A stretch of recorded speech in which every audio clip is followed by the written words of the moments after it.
I think we're live, but as usual, I gotta just wait for the Are we YouTube live? buffer. I believe so. Just making sure.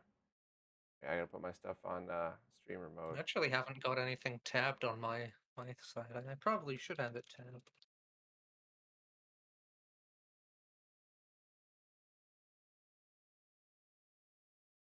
Okay, I think we are actually live. I'm waiting for the audio to come up here. I think we're live. Oh, yep. All right, that's a yes. We're live. All right, We're so alive. I am here with Harry, who I've been annoying the shit out of for over a year now with Doomsday stuff. Thank you for helping me out with all this. And we are going to be doing some Doomsday testing. I'll keep an eye on the chat as much as I possibly can. What's up, everybody? I hate gravel, Otagi. Um, so what we're gonna be doing is testing a lot of completely untested equipment. So this could all go tits up very quickly. But I have a Pioneer LaserActive that's been completely refurbished by Zaxor, who is like the go-to person for that. And I asked him if he could add. See, I could zoom in for you all if you could see it. But I asked if he could add a Doomsday tap, so a raw RF tap. No, no, no. Now I get the joy of being able to do this live. Slap. RF tap. An RF It's called tap. an RF tap. Well, Nice, so simple, here's where generic wording. nomenclature is very, very important because to anybody who knows the project, it's an RF tap. But for people who don't know what the Projects. project is, they think, why are Projects. you just adding Projects. RF output to something that already has composite? Yeah, many projects. So yes, that is the Well, there's only raw three of them. RF output. But there's only three core projects, and I think that kind of has to be introduced with the concept. Is you've got LDD code, which started the whole thing, and then you've got VHS decode, and then you've got the bastard child known as CVBS decode. Well, I'm So sure yeah, that's we'll in make things summary. even more confusing for people as we go. So I have that. I have a BNC cable that I'm going to be using to connect to it. And I'm also going to be linking everything through a RetroTink 4K, just both so that we could see what the video output is on the stream together, but also in case we need to do any kind of comparisons or anything like that. So I'm just going to connect this now. Actually, something I've been wondering with the RetroTink is there a 4FSC option in there to give you the entire signal frame raster? Or is Say it that just again. I'm only sorry. I ducked my head area? down and couldn't hear. Is it only active area on the RetroTink, or is there like any flavor of firmware yet for just giving you the full 4FS the signal, the full signal raster? So the latest beta firmware it attempts to read the signal as if it were a CRT, meaning it just scans 15 kilohertz inputs um, and doesn't try to process it that way. So you could actually get a true 480i, well, a true 15 kilohertz signal from it, which would help dropouts and stuff like that. But remember too, the RetroTink 4K, the VHS, the LaserDisc stuff was basically me annoying Mike on a regular basis until he put it in. So this was never designed to be the perfect ripping device. It just happens to be infinitely cheaper than buying all of the pieces that you would need if you want to do it as good as possible. So I wouldn't say so. I mean, how much is the RetroTink stuff going for right now? if you want the one with the 3D comb filter, it's 750, and if you want the ones without it, you either get the CE for 450 or 475, or the 5X for 325. So really, if you have a VHS with S video, or I guess you don't need the full comb filter of your player, then you or your LaserDisc player, you could get the cheap one, and you could do both very nice 1080p output as well as direct 480i. So when you take that I'm in context of how much all your equipment might cost to have all that happen, it's actually not well, expensive. I'm just doing the math here in my head, and considering how much I get screwed on import taxes, I could buy a whole batch of Mirsk boards for that with taxes and some pocket money to spare for cabling and any other tools. So I think the price bracket difference is kind of a very, very different bracket. I mean, especially considering we've now got the wonderful V2.0 prototype in existence, as you can see here, and you may notice it's got 4 audio channel inputs. So I would say this is sort of the project's answer to what the RetroTink does effectively. And you may notice something else that's just vaguely come into recent existence is the, well, it's not bare, so you can't see what it is, but you may notice there's two BNCs and a very nice assortment of lights. This is the Hack DAC from Matt's TV Barn. It's one of the few prototypes before the current production run. And I've had this for several months, before even Video 99 had one in hand and made a video on it. Now, this has been the ultimate torture tester for the Mirsk, because this has the ability to capture CVBS, video RF, hi-fi RF, and now with the extension of the audio, 4 channels of standard audio. But this is just a prototype with testing the production design. So the next revision will be probably what people actually get. So this is probably going to be the only prototype V2 ever made. That is very cool. So yeah, I mean, I talked about the RetroTink just because we're using it for the stream, but this is not, it's apples and oranges, right? You could take an awesome scaler and also use it for ripping, but you wouldn't, and most people wouldn't buy it for that. They would buy other devices, or if they're super serious, they'd buy exactly what you just showed. So Well, you're buying it for your like $5,000 arcade setup, basically, right? You got your OLED TV, then you got your rack, and you got your 12 different game consoles and such. And it's like, oh, that's just a nice little thing to put on the stack at that exactly. point. All right. So Converted Optimist, what's going on? Sincere, I raised the volume. Hopefully that's going to be good enough for everybody. And I guess just for now, so what are the basic steps that I need? I have the software here. Let me put this up here as well. Okay, so I have, move you over. Hopefully I won't crash anything. Okay, so you're on the main wiki. Okay. I was on the main wiki and I got this software here, which says it is connected Right. via USB. First things first, Hmm. go on view Okay. because I don't know what version you have on hand. So you should have. Because I have the current. No, it'll be edit preferences, and then you should have capture USB, player control, and user interface. Yes. Okay, so you do have the current release version. Okay, so on user interface, you want to click RF signal amplitude display. Just check those two boxes Okay. and That, click save. And now you'll actually see if there's actually something there oh, visually on a little graph. very Yeah. cool. All right. Well, let me grab. I'm going to switch back to a different view for everybody here, real quick. All right. So the the goal of this stream is twofold. First, it's just to test out and make sure the equipment I have is working. Because while Zaxor is awesome at what he does, he doesn't have a Doomsday setup or our direct RF capture setup or whatever else to test it. So we think he did it Well, you right, can but also that's not up to test him. That's RF up to me. taps with just any standard 40 megahertz or better oscilloscope, Should be. effectively. I mean, you can use standard tools that have existed for 50 years to go and see, is there something there? Yeah. But to capture it in a complete way of being able to throw it at LDD code or VHSD code, you need the bandwidth and enough samples to cover an entire frame, or at least a couple seconds worth at least, would be preferable. So the other goal of this is the Video Essentials LaserDisc. And I want to capture at the very least one specific set of test patterns that I always use for this stuff.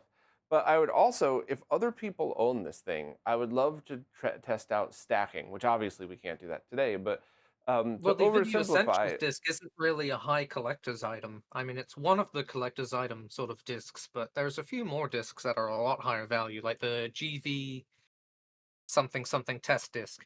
Believe it or correct. not, my focus has been mostly tape, but it's like everything's all encompassing in the RF capture family. Well, So the special thing about this is it has some comb filter tests on it that are pretty essential for testing that stuff.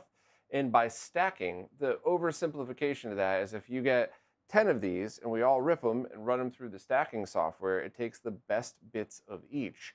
So you I think theoretically could come up best with a rip that's analogy better.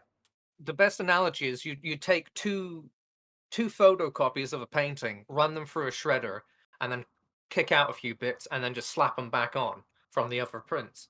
It's like it's very easy to visually demonstrate like that, and I Hmm. think that's the best way to sort of break it down because the way decode handles the signals is it's sampling it, time-based correcting it, and as long as the content is identical, the positions will be identical because of in the VBI space, each frame and field is keyed to the exact same position.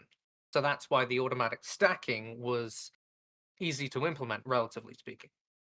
But it's more the audio side that's like pain and suffering.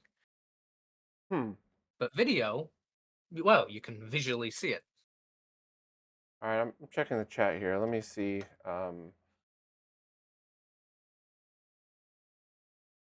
Actually, I should probably open up the stream so I can see what's going on Uh-oh, in the so chat. Oliver's said this is known to not work. The laser active discs have. Oh, I'm not doing laser active discs yet. I'm doing a regular laser disc. Uh, for information on how to capture laser active and other laser discs with interactive features. Okay, so I'll drop this document in the chat for people to reference. Thank you for sending that. Really appreciate that. But that's not quite what we're doing today. In fact, I'll switch views again just to show. One second here. Oh boy, I hope I don't get copyrighted for whatever that crap was. Okay, so uh, what I would eventually like to try is I got 2 LaserActive games here. None of these are mine, by the way. Is I have a friend who's very nice to me and allows me to borrow all of this very expensive equipment and games and stuff to run these tests. But at some point, I would love to try to donate this to the whole community who's doing all of these backups and stuff. Donate meaning the rips, but that's for another day because based on that paperwork that I just saw or that write up, I don't think we'll have any time to do that today. Now, I did see somebody in the chat said they have this disc as well. So, do you have an RF capture setup? Do you have like a Domesday setup or anything like that? Let's see what else we got. I think we do have a few captures of that, and I think somebody kicked one on the community shared drive. That was pre Google migration crisis. Hmm. Uh, So Oliver also says that this may damage your CDL A100.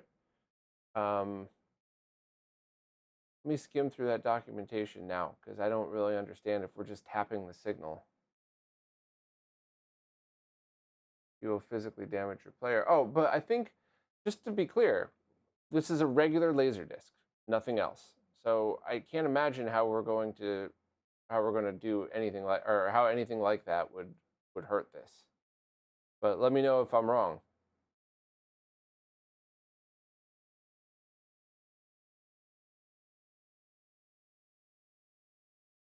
Sincere, yeah, but if you live in a place where shipping isn't going to be insane to me, I could always just pay for shipping both ways and borrow yours and do it again after we're done. Um, let me.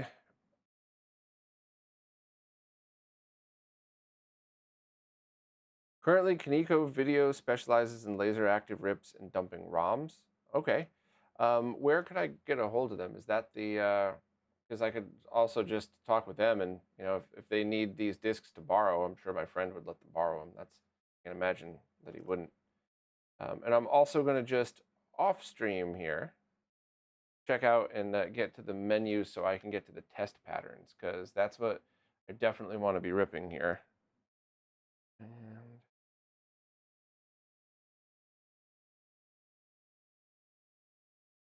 We've got a few members in the community that are focused on ripping arcade laser discs and the ROMs properly. And I remember, um, oh, what's it called? Gave me a wonderful ramble about how many idiots screw up and permanently brick ROMs. really, And it's, yeah, that's a, let me see if I can find the conversation yeah, Oliver, I because see I the know it's thing that something you I quoted, needed to by the way, say. but they're talking about ripping laser active discs, not regulars. Unless I'm wrong about that. I didn't, I only read once here.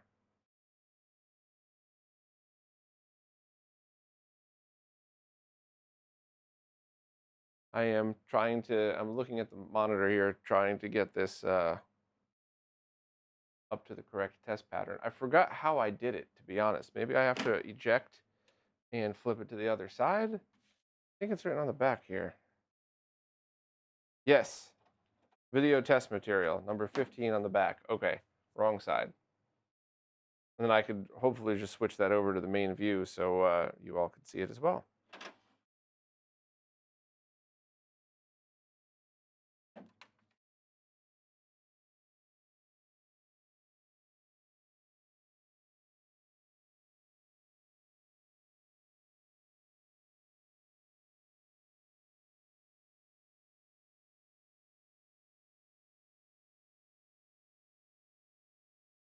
I just realized this title is kind of horrible.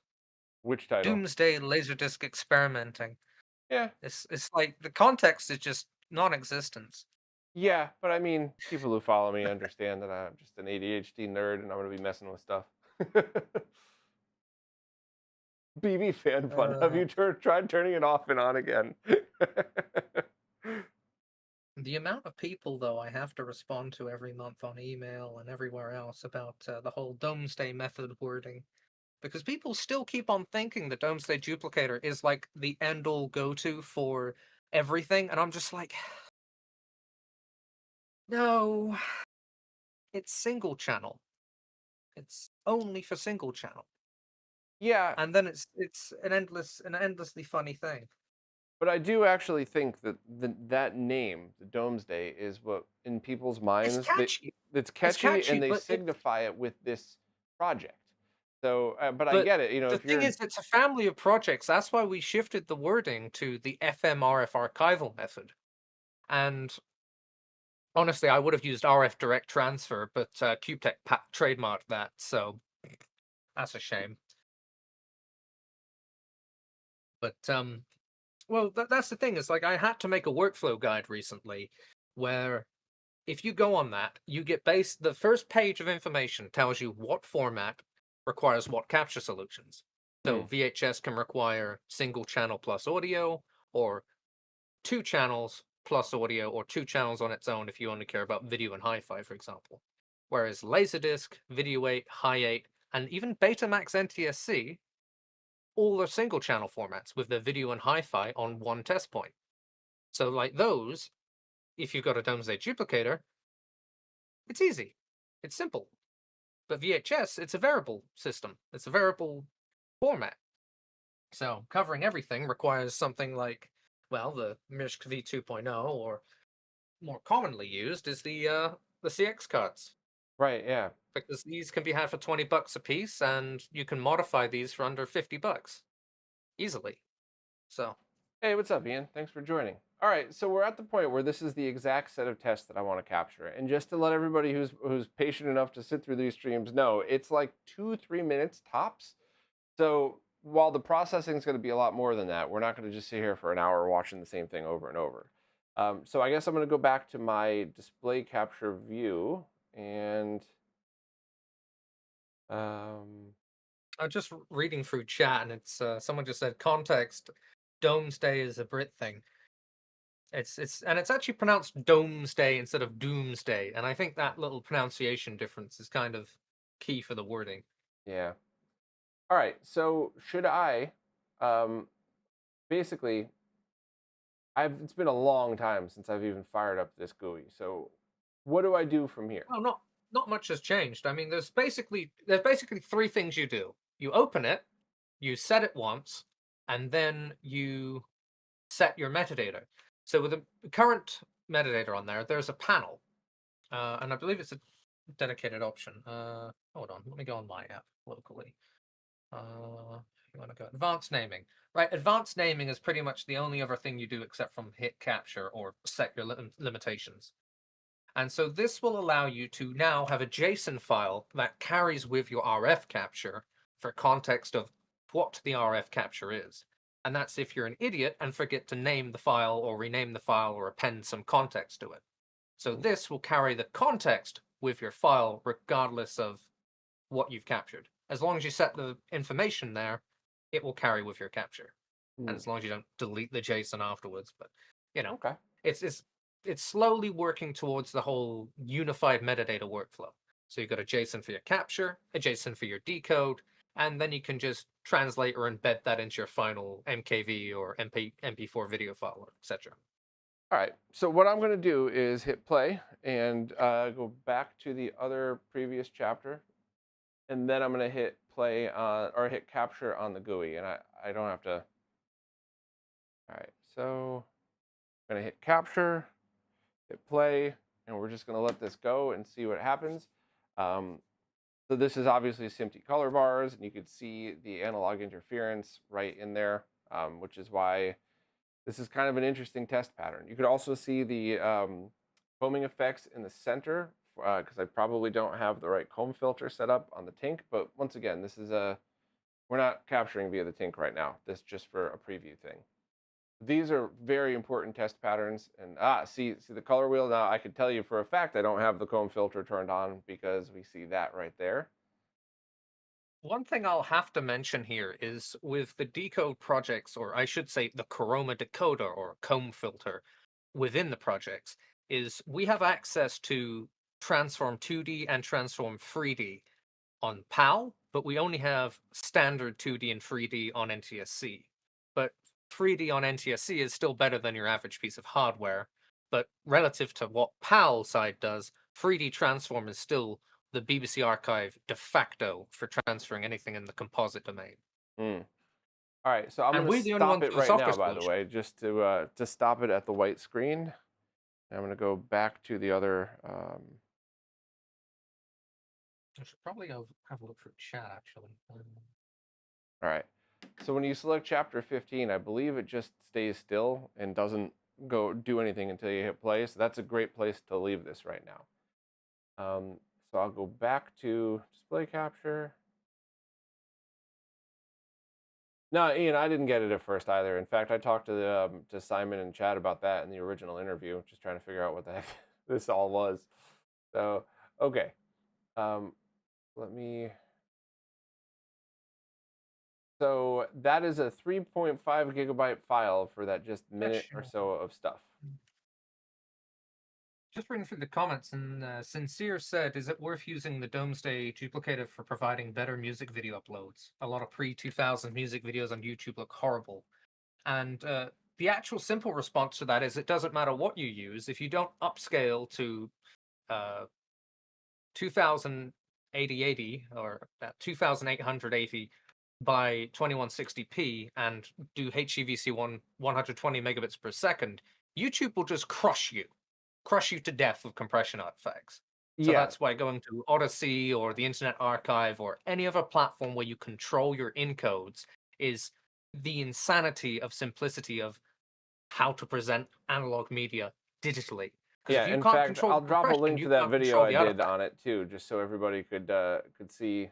If you use this method of scaling, which is 100% free, then I use Spline 64. I mean, Qt-GMC and then Spline 64 is what 90% of my content Digital runs Storm through. Workstation. oh, And then it goes straight to YouTube without any issues. As long as it's in the 4K bracket, it will be respected Older and it home. will scale on virtually any display properly. And I think yeah, that's something people forget is you can upload clean SD video. I do it for my proxies I send to clients. You can make an 8 megabits per second file look good on YouTube. But guess what it won't do?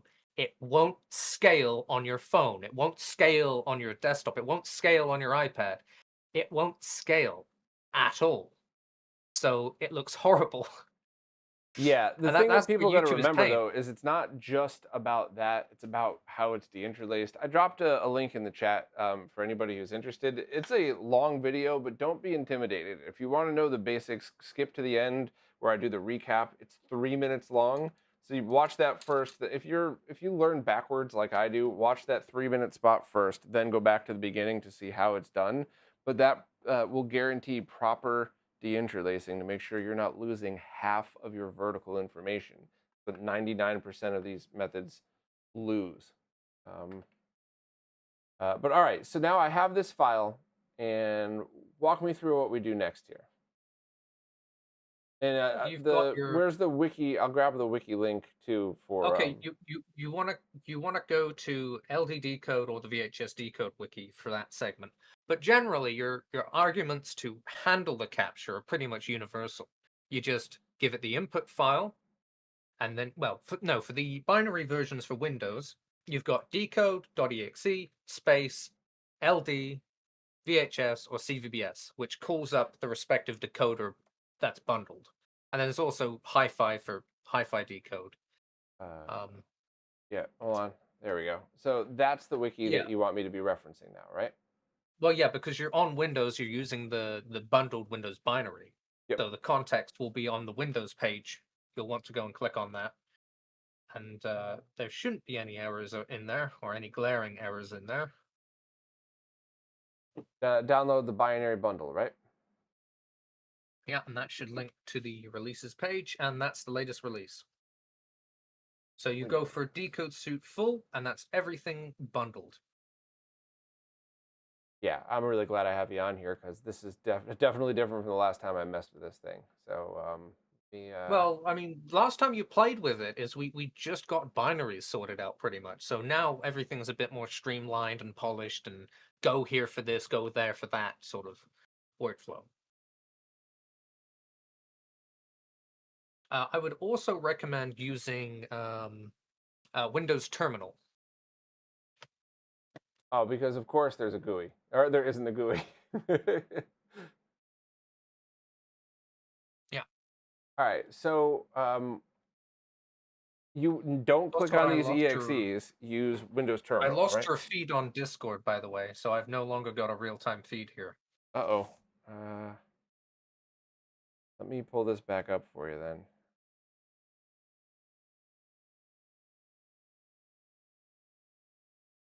There, is that better? Oh, there we go. All right, I'll cool. Hey, Ash, keep good to see you, that man. up. Thanks for coming by. Gaming nostalgist, yeah.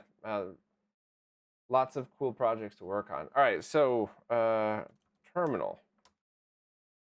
Windows PowerShell terminal right here. Okay, so what I would do is I would just go and use CMD. So click the little drop down and go plus to CMD. I think I'm gonna drop this folder in a spare drive just so I don't have to type very long things. It's just in my Okay, what I'll do is just okay then. In that case, just copy and paste your RF file in there.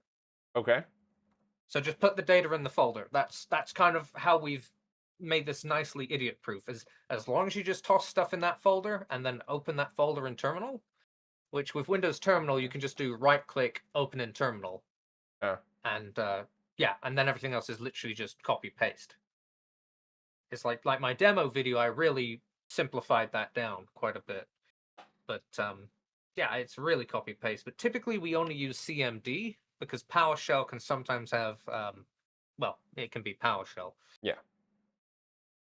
So would you prefer I moved over to just standard CMD or leave PowerShell? Well, we'll see if it breaks or not. So see if we can get away with what we got. All right. So you want to put in decode.exe space LD, and then you want to do your input, or you can do yeah, it defaults to NTSC, so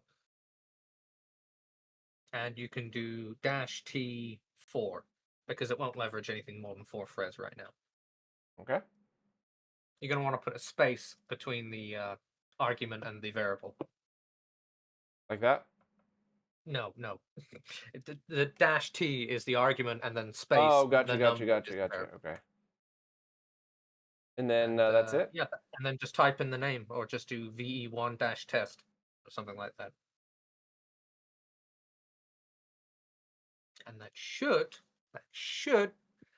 no. Okay. So just CMD, right? Yeah, just go to CMD.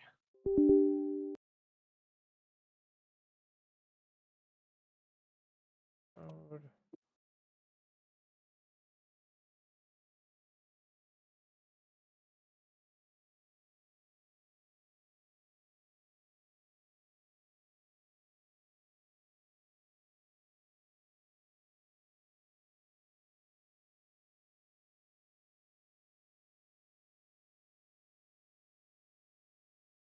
Is it supposed to just be sitting there with no status indication? Uh, give it about 10 seconds. It usually should do something. I mean, then you should start seeing it trying decoding frames. Um, actually, unless Oh, here it I've goes. Here not it used goes. the LDD code. Oh, there you go.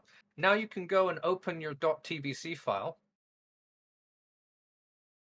and you can just open that with LD Analyze in the folder, and you can see it as the frames are decoding.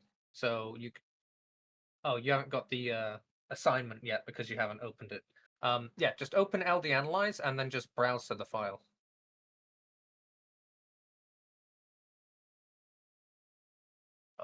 White mode. That's wonderful on the eyes.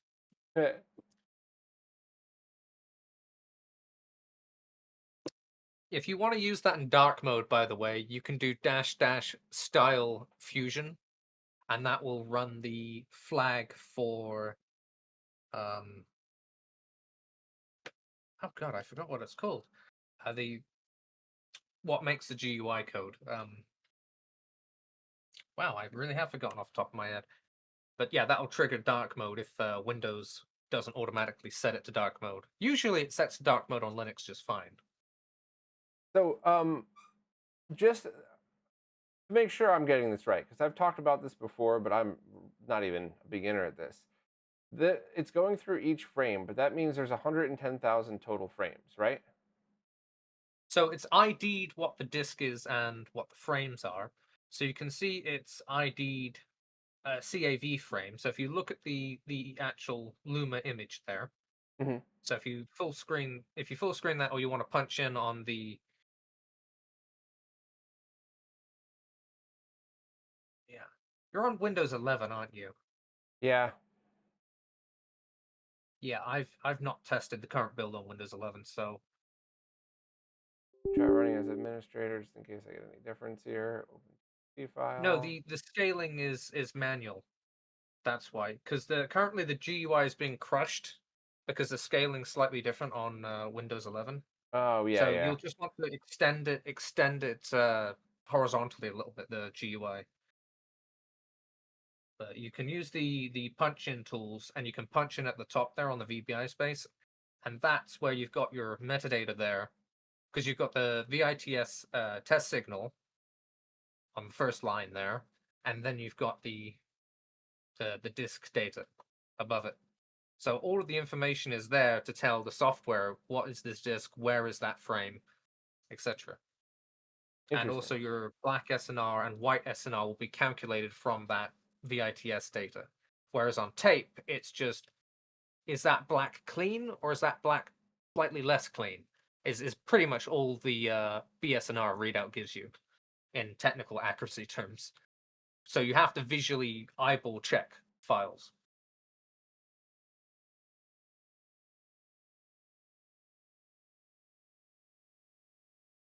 Yeah, is it And you can stuck here because it hasn't gone past this frame for a while? press enter. Uh, enter. Oh, I must Yeah. have touched something and it paused it somehow. Okay. Yeah, Windows loves to do that sometimes. It does it on FFmpeg as well. I love when I But make you those can kinds just of click mistakes on these File live and streams, though. refresh. You can just click File and go Reload TBC, and it just reloads it to where the current frame counter is decoded wise. Oh, And that's you'll cool. notice that there's some slight dropouts there, and you can click the dropouts. So that dropout N, Yeah. right? So you can see all the dropouts visually. Okay, back in a second.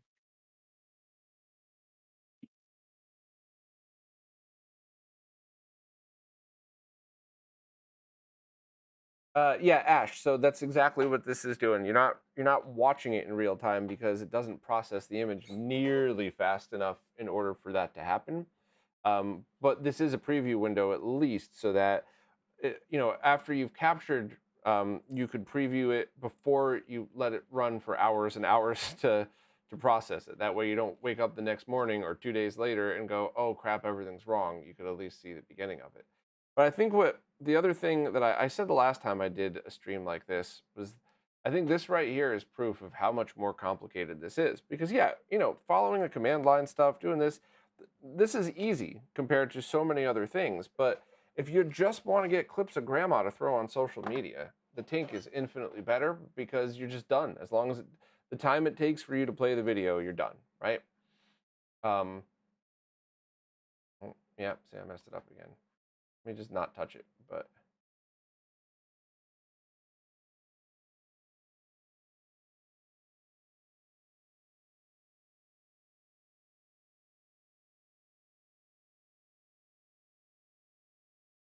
So, Sincere, the question is, what's the order of connections? So it is the LaserDisc player, the raw RF output that was tapped is going into an old school Domesday box, one of the ones that was what people were using a couple of years ago. And that's connected to the USB-C port of my computer.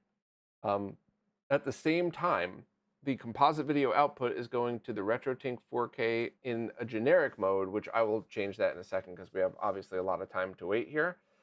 So yes, not only can you view it at the same time, but you could capture it at the same time. And that's what I strongly recommend people do. So you have two versions. You have one to reference. Um, so Okay, when what do you're I miss? talking about two, the other question is, would there be any advantage to adding a video switcher? So no, and in fact, whenever you're capturing analog anything for the purpose of archiving or especially scaling later, every single device that you add to the chain will degrade the quality. Now, not to what a human eye could see, especially one thing with shielded cables, but when you start doing scaling and processing, it does. So you would want to go direct into all of this with the best cables you have. I'm using HD Retrovision component video cables, and for audio, and I just use the green wire for composite. I think I kind of have to just like mention here is what people don't realize is cable quality doesn't matter. What actually matters with the majority of cables is the crimping, if it's a proper compression crimp or if it's properly soldered. Literally, that's 99% of the difference between cheapo Chinese cable and premium grade Western brand. It's the same connectors, it's the same coax made to the same grade for 90% of things on the market. And it's like having that basic foreknowledge of, well, if you've got working fingers and like $25, you can make these cables yourself. It's really not that hard. And I think Yeah. a lot of people just sort of fall into that trap and end up spending hundreds and hundreds of dollars on cables, and it's just you just don't need to. And Um, and then they have I got to disagree with you there. The average person wants to buy something that they know is well made, plug it in, and start working, and they don't want to mess around with this stuff. So that's I true. completely But understand why people there's just want also to the buy it. mentality of some of these products people are plugging this into aren't even shielded, Yeah. right? It's like you're buying these fancy shielded cables, and then I can go and take my modern smartphone and put it on top of it, and it's like, what's that I hear? Ah, feedback. Because the device isn't even shielded. I'm just saying, like, there's some practicalities that people should always bear in mind before they go and hemorrhage money. So you could, I'm just playing this back, I'm not recapturing. You could completely see the difference now that I loaded up the VHS profile. Even though this is Laserdisc, it's the same thing. For when it comes to the Tink 4K, the composite video VHS profile is what you would want to use for Laserdisc, and you could already see how much better it is. RG beater, it's not hard to do it. It's just really annoying because coax is coax. Well said. Well said. All right, so I think that depends on what you're going for, though, because if you're going for the proper, um, like the RG6, like this over here, yeah, I think that's something people forget. Is like stuff like this RG6, uh, a child can do this, but you want to try and do SMA, good luck. Good yeah. luck, because you're just gonna breakneck it like 9 out of 10 times unless you really get into the motion and properly bend it and line it. I don't even make my own SMA cables. It's yeah, that's painful. Okay, so we have the TBC file in. That was a fun coincidence. When I switched back to this view, it completed right on, on stream in front of us. So it took 564 seconds to decode a couple of minutes of video. So that's, So for context here, what CPU are you using? uh, i9. Let me get you the exact one. It is Because a I think that's something that people don't have much context to, is like how much resources decode actually takes. Reality is it takes virtually nothing. Um, because the code won't leverage more than 4 threads. So if you're using, for example, a current M4 Pro or M3 Ultra Apple Silicon hardware, we've achieved up to 38 FPS. oh, that Like, is pretty cool. yes, yes, decode can do fast, but the bottleneck is the sample rate, because the default sample rate is 40 million samples per second at 10 bits. Hmm. And as soon as you drop that down to, let's say, 16 bits for the minimum threshold for VHS, or let's say 8 for hi-fi, instantly you can get multitudes of real time with enough raw compute, which we have today in existence, like you can go and buy. Hmm. And I think that's like an argument people had a long time ago, is like decode is incredibly slow, and it's like, well, it is a bit slow, Yeah, but I but don't for the think it matters. cost, If you're taking the time to for make the, archival for the, material, you don't need fast. You need well, accurate. that's the thing, is the labor is still the same. You still have to run the media, right? Yeah, And you can just integrate RF capture with your already existing legacy workflow. And it's right. like, it doesn't cost you any extra time, it just costs you a little bit extra data and a little bit of extra background processing.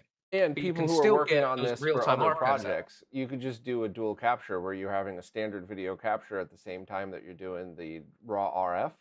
So if you want to start working in your timelines, you could start messing around with the footage right away. So yeah, it's a non-issue. But all right, so we have this here. This is just the raw TBC file. It's not processed, which is why there's so many combing artifacts here, or so many composite I video think it's artifacts. also good to give some context that the .tbc file is composite video. That's Yes. an actual composite video stream on file, like D2 videotape. And Mm. you can actually pipe that back to analog with a DAC. Currently, we don't have support for it with the Hack DAC yet, but Hack TV just has to implement support for handling that file directly, and then we can go from LaserDisc or from SIMTC tape, because LaserDisc and SIMTC are like not that far apart from each other signal wise. And with the .tbc file that's decoded from them, we can go straight back and then pipe it to a CRT. Very cool. And it would be just like as it is from the native media, just slightly more stable because the TBC code. Sincere, we'll get back to that later because the DE10 is not the one that you actually want to use, and there's other better Yeah, the options. DE10 is not compatible Yeah, because the firmware is based around the DE0, right. and that ain't changing until the DE0 goes off the market. I So when the am guilty DE0 of the goes off same thing market, too, by the way. I thought I yeah, could use a mister for that, but no.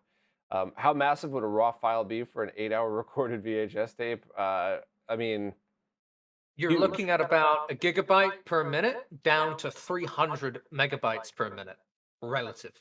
It's all relative to your capture and post workflow. Now, the Domesday No, I duplicator think here the question was doesn't very have. specifically what the where is it? What the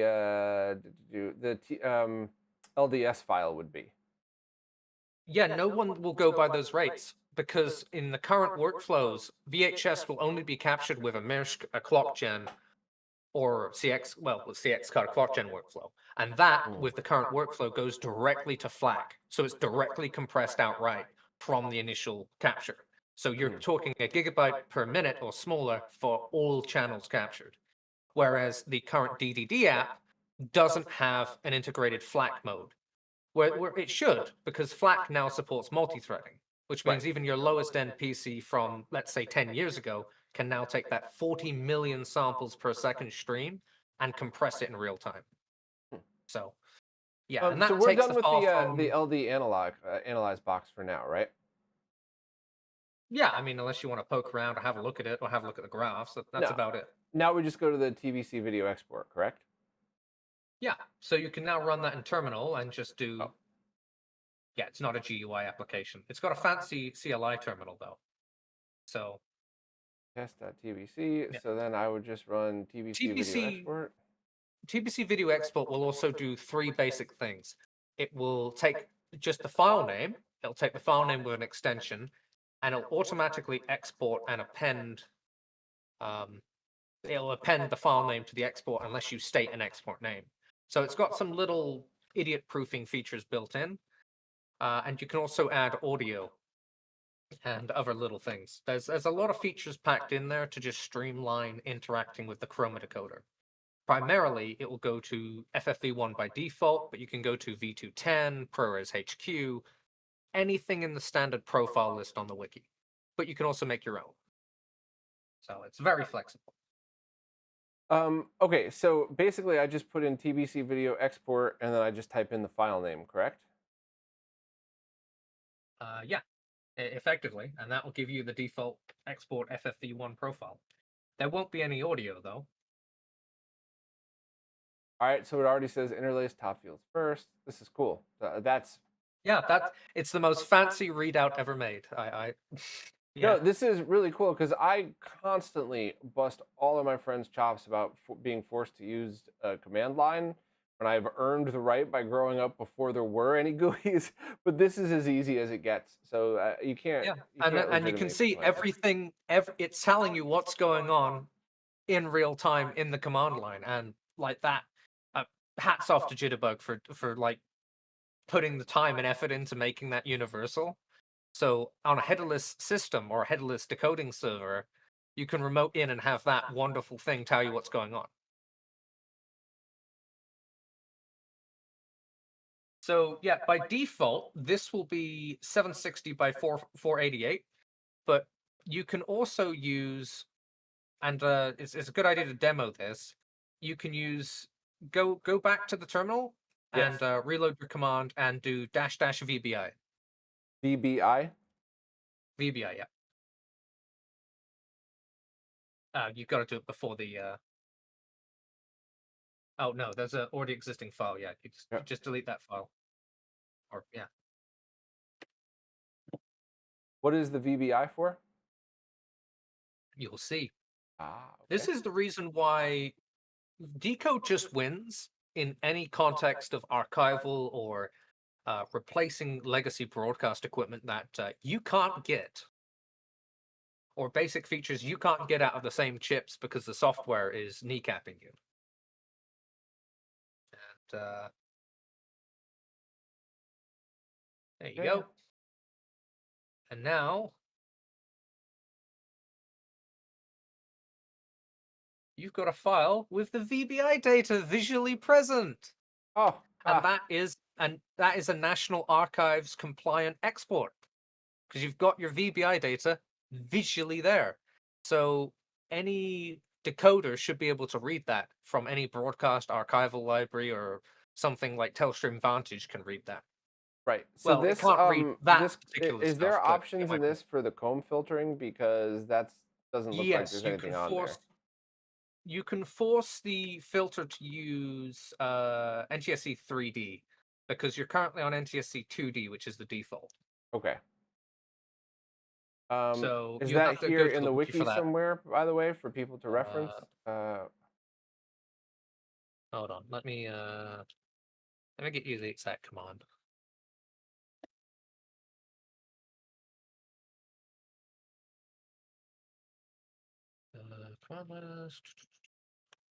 This is the exact one you want for export tools. That's the most current and up-to-date document for handling the export utility. Did you send that over Discord? Yep. Oh, sorry, I have it muted.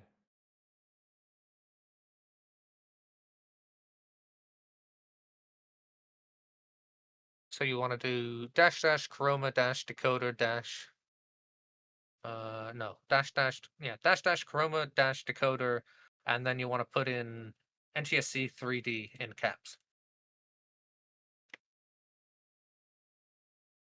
I'm just trying to find it here so we can have a visual example for people. All right, so here's the chroma decoder.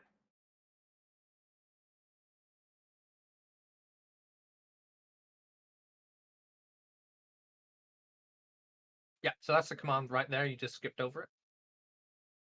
Which one was it? Yeah, just want to go up a bit. See, that's the table that tells you the modes for NTSC and PAL. So Yeah. you want to do dash dash chroma dash decoder, and then you want to copy one of those decoder options. Right. So you'll be doing NTSC 3D. NTSC 3D. What's that last one? 3D no adapt?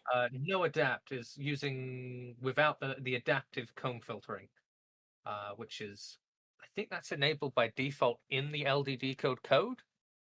I'm not sure, honestly, off the top of my head.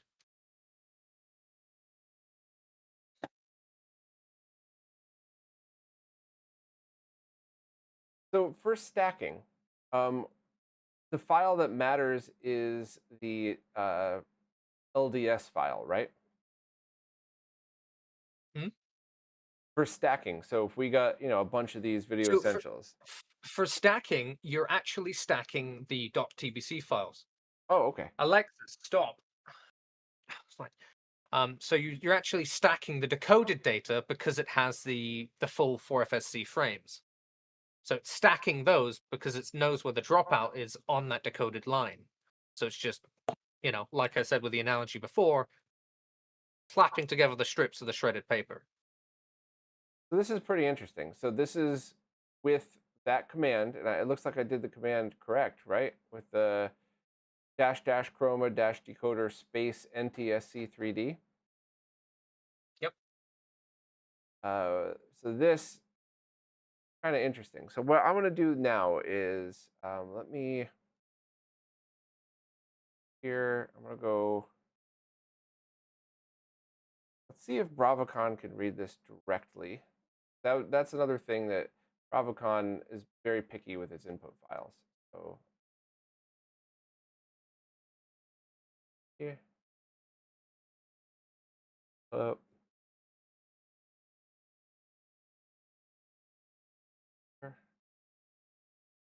Interlace Just going top field through first. chat. Sincere mentioned does LD/VHS have a resolution limit?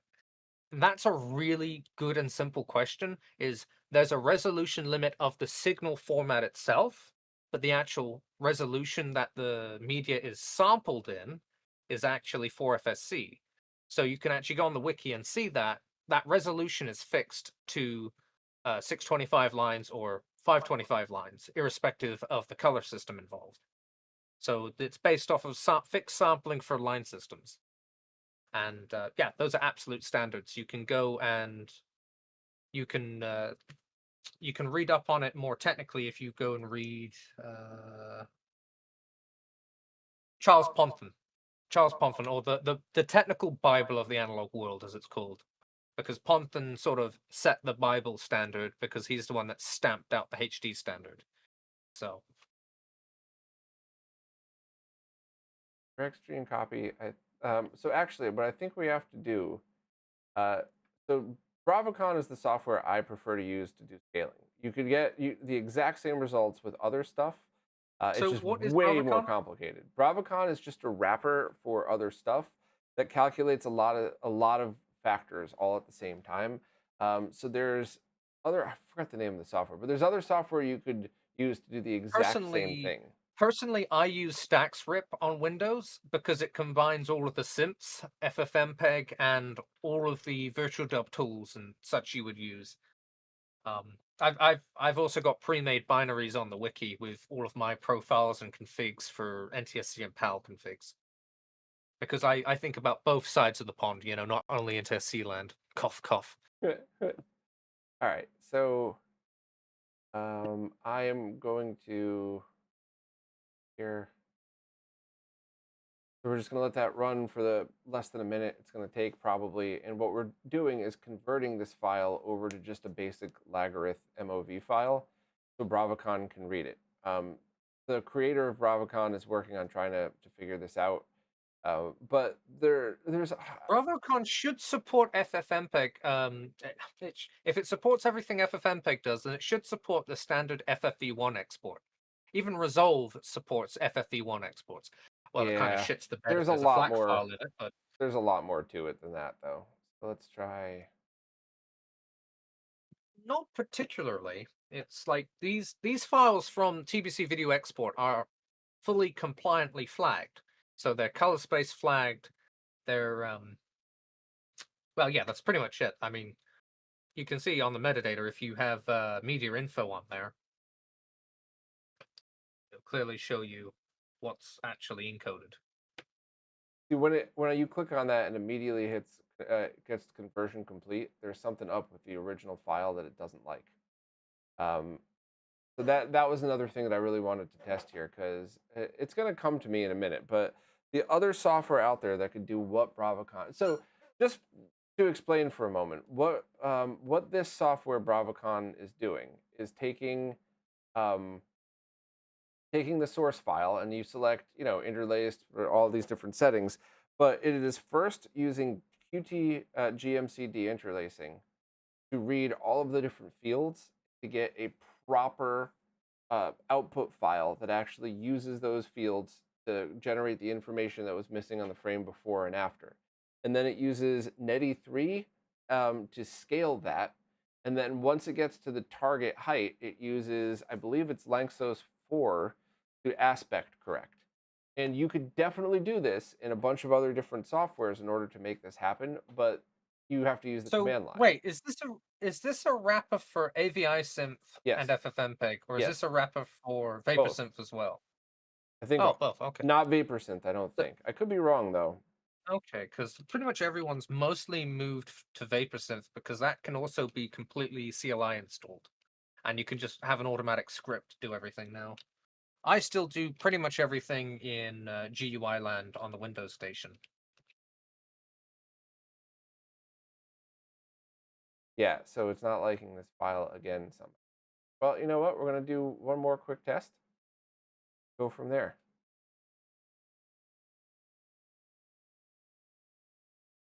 Interesting. File. So Brovicon is only Windows, right? Correct.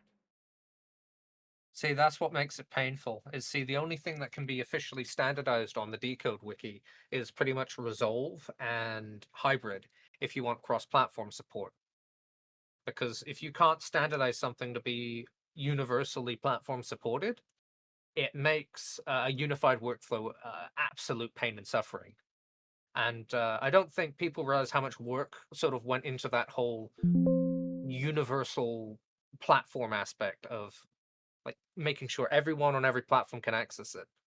And if anyone's got some free M1 Macs or newer handy, everyone in the dev group would like one because Simon stripped away macOS from his and put Ubuntu on it. So we don't have anyone that can actually test macOS on Mac hardware. Painful, Uh, really painful for build so I tests. just figured out what I did wrong. I had completely forgotten that Bravocon doesn't like things encoded in the RGB color space. So that's all that That was. shouldn't be an RGB. That should be in standard YUV 10-bit 422, which I is hit the standard. wrong setting. That was me. I hit the wrong setting. Wait, so it doesn't just auto assume? Oh, No, that's painful. if you dig into what it's actually doing, it's way more complicated than you would think, to be honest. All right. Well, now it doesn't make any sense. See, What the hell I is going like on? I like Staxrip primarily because it tells you when you're being an idiot. It's like, oh, this won't Yeah, work but in because this is Staxrip, incorrectly configured. you can't select that exact workflow, and that is what makes Yeah, you all can. of You the make a difference. template. You just make a template and then it loads on startup and you drag and drop and hit encode. Well, you know So what? that We're gonna just do it's that that now simple. because if you could teach me that, I've tried to use this stupid software. I mean, they've also changed it in the last 4 years in terms of how the GUI is now. It's slightly different than I originally used it, but it should be fairly comprehensive. I mean, configure it once, make a template or a profile, and then save it and L copy L paste. Simple.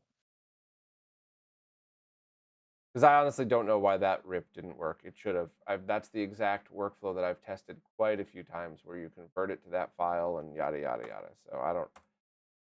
We could try Bravocon again, but if you're able to get this working with me, that would be the best. Why is this frozen?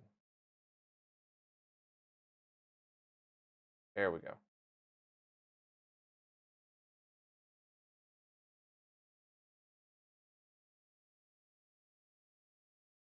So while you learn Staxrip, I'm going to play with Bravicon because I've never actually touched it before.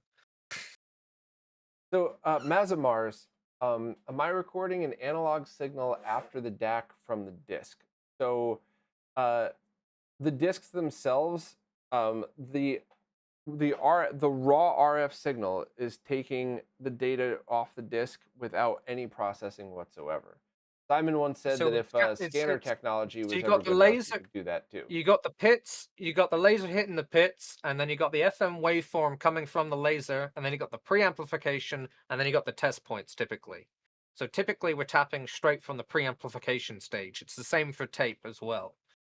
Um, so that's why kind of a good note is that's why the little ADA amplifiers were introduced for the tape side of the projects, Hmm. because if you just directly tie into the heads on pretty much any deck, it's not always going to be like that, but sometimes, but especially for lower signal and NTSC land stuff, you can get artifacting from high load on the head amplifier, and that's where the whole original "oh my god, there's all this cross hatching on NTSC" stuff came from. When in reality, you just got to change the resistance a little bit. And if anyone buys these off of the Kofi and you know the numbers, these get pre-populated with those numbers and shipped out with what you want on it. So that's just something good to know. All right. So here we go. The source is going to be a single file. I like that it has the option for multiple files, by the way. And we're going to go into decode. We're going to do that one, test 3. What in the fuck is happening now? All right. So it's doing the analysis, and here we go. So first and foremost, the deinterlacing that I want is QTGMC. Do I hit that right here? So I would right click on that. Right clicking isn't doing anything. Oh, here we go. Field deinterlace QTGMC. Yeah. Okay. And then I would set that to fast. Input type Interlace. input type is interlaced. Yeah. And And I would right click on that and then edit it. And personally, I set my sharpness to 0.3. So you go edit code. And this is why I like Staxrip. Everything is sort of logically ordered, but it's mostly all pre-filled out for you. So you want to go on field, QTGMC, and then at the end there, you've got sharpness equal 0.3 is what I set that to. And after you scale that to 4K, it looks virtually identical to the source, at least to my eyes. okay. And I'm nearsighted, so and it looks pretty perfect when you're staring straight at it. Now I don't think there was any audio on that laser disc. No, there's no audio. No, because you didn't decode and or mux any audio with that disc. Okay, well, which we don't need for this experiment anyway. So then, Yeah, where you do I can go for also the set the target? scaling. So resize, is that where I set the output resolution? Yes, so you can set the scaling of that. And personally, I would click on the resize and set that to spline 64 on your filters. Click on.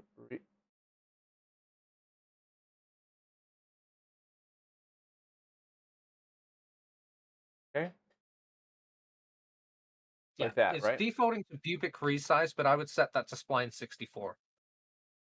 That's my personal go-to. No, not that checkbox on the right hand, yeah, left hand side there. You've Yeah. got your filters and Yeah. you've got resize, Bubic resize. So that's the default. I would change that to spline 64. Oh wait, this is the Netty 3 one that I was looking You for. can use Netty 3. Personally, I would just go to spline 64. That's my default, and it's worked dead reliably. Where is that as an option?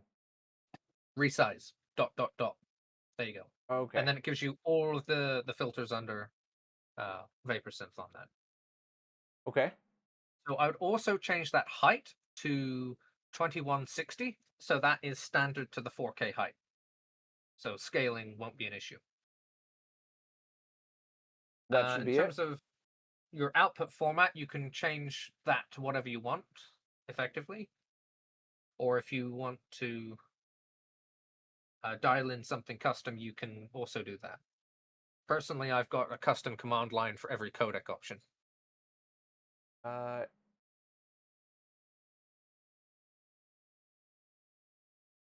And can you just have like ProRes or something in here if you wanted? Yeah, if you go on FFmpeg, you'll notice Oh, there's all your ProRes. standard options. Here we go. ProRes, V210, such and such. It depends on what you're going to be doing with this file afterwards. Um, so if you're putting it into an editor and you want to do some like fair comparison testing, I would not use ProRes. I would use V210 because that's lossless, I'm gonna stick or in I would use ProRes FFV1. just because I'm used to it, but that's a good piece of advice here. All right, Yeah, so then I by just hit default, ProRes will go to 422 or standard, not yes. HQ. So you're going to want to go and edit that and set that to profile 4 HQ or profile 5. Is it? Yeah, I think it's profile 4 for HQ. So if you click on encoder options, yeah, ProRes HQ. profile HQ. Yeah. I don't know why 444 and 444XQ aren't in there, but those technically 444XQ is the lossless profile for ProRes, but it's also drastically bigger than FFV1. So in the real world, it's kind of just a silly format. This was definitely while this was not even remotely close to intuitive, and I probably wouldn't have figured it out without you helping me, it was definitely better than the other option I've seen that could do the same thing.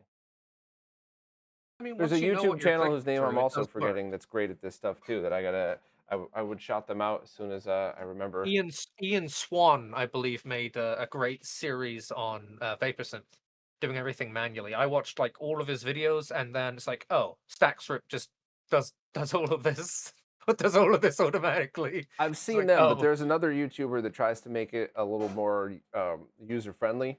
So that I'm so sorry. I don't know what's wrong with me today, man. I don't. It's noon, but it feels like it's 4 a.m. and I'm spacey. So I apologize to everybody. well, it's 5 p.m. here, and I've been up since 3. So, Oh, geez. No, you got me beat. sleep, sleep. It's a wonderful concept. So while we're waiting, let me jump back into the chat because there were some cool command lines here. Gaming Nostalgist said they were mentioning the 8-hour tape because they have an 8-hour tape of broadcast cartoons and anime they previously captured with the Tink 5X years ago that they'd like to run with Decode for capture. So you're definitely going to have the potential for better because remember that the retro tanks in real time, the interlacer and scaler is it's impossible for a real-time scaler, any real-time scaler, to ever be able to do what software can do. I mean, you're seeing this 3-minute video is already taking minutes to process, which I'm not crapping on this, by the way. I'm just saying it's you got to keep realistic expectations. So your Tink 5X I wouldn't say it's copy of that is impossible. I would good, say it's just painful for anyone that actually does FPGA development. right? Because if you know your history, you'll know CubeTech had a full version of the decode workflow on an FPGA years ago. The issue is it's a black box though. And if it's a black box, it dies and goes off into obscurity eventually, right? Hmm. So that's the problem. So having everything open source and community developed, it's slow, but it's more refined in the long term Right. and doesn't However, magically though, the stick. point I was about to make was that if you have an 8-hour tape that was recorded in the lowest possible quality your VHS player could record on, so you're not going to get any miracle from any method of doing it, unfortunately. Well, actually, no. The EP tapes, you can get a lot cleaner noise out of it with decode. I think that's one thing people forget is decode will give you the cleanest possible potential noise, right? And that retains the most detail because there's no extra ADDA steps with extra losses. So Hmm. if you take an EP tape and record it from composite, for example, from any cheap generic deck, generally it'll be pretty crunchy. But decode will make that crunchy into a palatable crunchy, so to speak. Also, Sincere wanted to ask if, is there a limit to how much you could scale LaserDisc and VHS? And also, sometimes films being transferred to 4K isn't the highest it can be transferred. So how does all that compare? So once you have the source file, you could scale it to anything you want. You could scale it to 25K if you really wanted to. However, your source is going to determine the quality.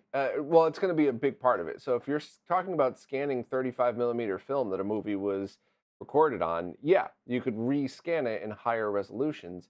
But just like with There's scaling there's a video limit games, though. when you scale a scan, you also scale all of the noise and all of the bad stuff that's on there. So it's not just about scaling; it's about cleaning it up, and then that's a whole other debate that I don't want to get into because do you want the The waxy thing is look with of AI film, scaling? Do you want the messy look, or regular? I think people forget with film, right? Is with film, there's two ways to look at it. You got line per millimeter, and then ratio of resolving power. Now, if you scan film for archival, you're typically doing that at a ratio of 2:1 resolution. So if you're capturing that losslessly, there's no digital domain compression, or well, lossy compression, I should say. It's 1:1 with the grain structure. So it's absolute. Like there is a point where it's just absolutely digitized and there's no more to extract. But that also gets into like much higher levels of pain and suffering than RF capture. Because with film, you've got to stack multiple channels of light, and that light has to be calibrated, and the focal plane has to be perfect. It's pain and suffering, pain and suffering. Yeah. Whereas RF capture, you dial it in once, you fire and forget almost. It's pretty simple once it's set. So that comb filter, I don't think was the best here. Let me fire this Well, up just. NTSC 3D is pretty much as good as you're gonna get. Um, but there might be config options with LDD code I am forgetting. Uh, All right, so yeah. I'm going to switch back to this view, and we're going to do a very, very quick example of how to do the opposite of this here. So let me, um, and this is basically what I showed in a whole bunch of those videos previously. We're just going to deal with it now. So no, that's not what we're doing. Just reading in chat, Mams Mars said, so we are not doing a pit copy of the disc yet. Actually, yes, we are doing a pit copy, or as effectively as close as humanly practical we can get to it without having an electron microscope. Do you know anyone with an electron microscope? Or electron microscope, I should say? Probably not. And even if you was to use that, you would probably waste about a year or months mapping a single disk. So it's just not viable in the real world because the FM signal that the laser picks up is pretty much exactly what the pits are on it. So it's as close as you get within practical limits. It's the same with magnetic flux capture and stuff on tapes. It's like, yes, we have better ways than little heads reading it, but can you afford that technology? Can you access that technology? No, no, you can't. So that's where you sort of just slam into a brick wall on that. All right, so what I'm doing real quick here is a very quick 480i capture of all of this using the RetroTink 4K and the new modes and all that stuff. And I'm also going to run through how to do this real quick. And I'm referencing my own guide because I had completely forgotten it. Do capture AVI, yep. Compression, pixel format, no change. So let's just go back here and do that. Algorithm, pixel Oh, format. did I just see a mention of PAL? Oh my god. Not your buddy, pal. I don't. I have no way to test pal stuff, which is why I don't. Which is why I just don't have time to test it because I just That or to write that about makes it. me so sad because all of my equipment supports NTSC and PAL, and it's kind of weird to us over here in Euroland. Is like, well, the UK and mainland Europe all the way to Russia, right? Is like all of our equipment supports everything from like the 90s onwards. And to this day, you can still buy NTSC only digital panels over there, and it's just, but they're the same chips. It's like, it's just weird. Your whole market over there is kind of really weird to us. Yeah. So here's the trick that that I always get wrong for the final step because we're forcing the Live Gamer 4K to do something it kind of doesn't do. Um, so and also every time you open up this menu, it changes it. We want the 720 by 480. We could go to the RGB color space if we wanted to. I don't think it Oh no, matters. you want to go to just YUV2 because that's the most accurate for composite.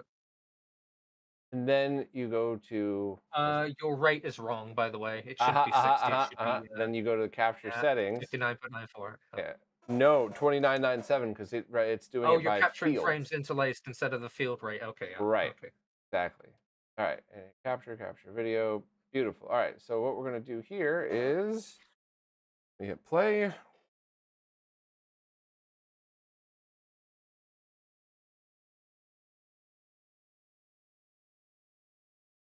By the way, this process that you're all watching right now, I must have done at least 100 times over the course of those couple of years trying to figure out the best way to capture the Tink stuff. It's maddening, to be honest with you, but it works at the end of the day. So Well, the Tink only outputs HDMI, right? yes, so you need So capture cards that could basically, accept 480i. oh, let me just find something off the floor. So basically, any basic bitch commercial capture card with an ADV chip in the last 15 to 20 years will do the job. No, Because this will absolutely do not. The one that you YUV2, happen to be holding in your RGB. hand is one of the only ones on the market compatible, believe it or not. It is the opposite of what you Really? just said. Because I've seen clones with the exact same hardware config on this. Oh, I've if you seen find clones for clones about that have 30 the to hardware 50 config, bucks. that would definitely work. Yes, you're correct. It's the firmware though that makes Magewell very, very special. Because they unlock everything, and I think people don't realize that is Magewell is the only company I've seen outside of like the commercial level stuff that unlocks all of the chips output modes in their firmware by default. And that is magical because there's all these little non-standard rates that are Check the available video that you just adjustments. don't have. It's like A couple of 120 reminders. FPS 1080p. It's like you don't get that on almost any other capture card unless you're going to like the 4K grade cards for desktops. It's like this feed here is on going to a Blackmagic card. And that's only because Windows has a fun corruption bug where UVC devices just stop working at all. So you can't use USB webcams and such, which is very painful.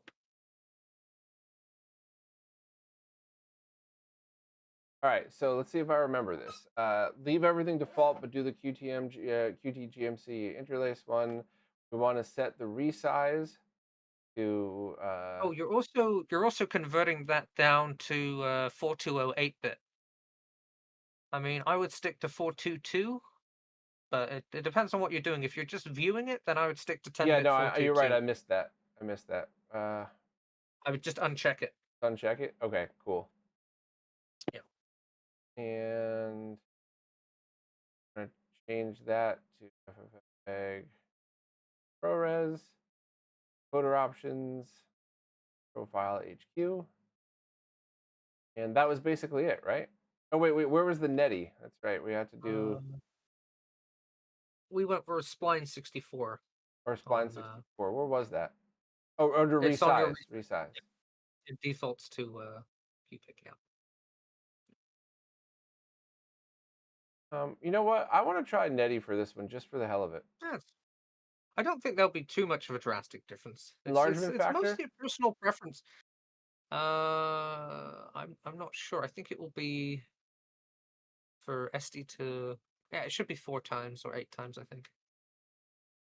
So yeah, that's why I Center kind of shift like correction algorithm length. So this is, uh, I want to do this because this is exactly what BravoCon did. Now I'm not saying it's better than what you're suggesting. I just want to try it. Okay, so see, I it's just go straight outputting to Spline and then 2080p. give it an input resolution, and it just works. All right. So I think we're good. I think I just need to add job because we got it netty, we got QTGMC, we're unchecking color and job start. Check the chat while You this is can running. also set the aspect ratio to forced 4:3. I usually do that in command line on the final encoder Hmm. because it's going through Vapor Synth for AVI Synth, and then it's forwarding that to FFmpeg for the final encode for ProRes or FFV1, etc. And that's where I would force the aspect ratio to 4:3. And if you look closely on the readout there, you'll also notice the color space transformation information is gone because we'll technically take that from 7170M in NTSC land to come on, BT Rec 709, right? Right. So it'll do that color space conversion in the file. So when you open that on a sRGB or Rec 709 compliant panel, and your system recognizes it as such, it will display that color transferred space. Hmm. Gaming Nostalgist just Yeah, that's mentioned Technology Connections. I watched that YouTube channel. A lot of his videos are very good, but the stuff that he says about his electric car is wrong. I leased the same one because it was the cheapest lease on the planet, and I needed a car. And I don't understand why we have such wildly different experiences with it. It drives me nuts to hear him talk about it. And also, his video with almost 1 million views on archiving VHS tapes is horrible. He tells people to use one of those little composite to HDMI boxes and explains why anybody who says you don't need it is just nitpicking. And I wish he would just delete Wait, the wait, wait, video. wait. No, I think that was Technology Connections that hard committed and died on that hill for the Yes, little AV box. That was yes, yeah, that was Technology Connections. yes. That was horrible. And he's got I mean, some really good videos too. So the fact that, the I think the issue is he just doesn't have that mentality to actually fully research the subject. I yeah, mean, just look at the washing machine series, right? That is like the gold standard of him just going full ADHD down a subject pipeline and like making content before he actually understands it all the way through. It's like, yeah. yes, yeah. Hey, Rumblements, I how's it think going? I What's up, even have Aaron? do I have one? Oh yeah, I do.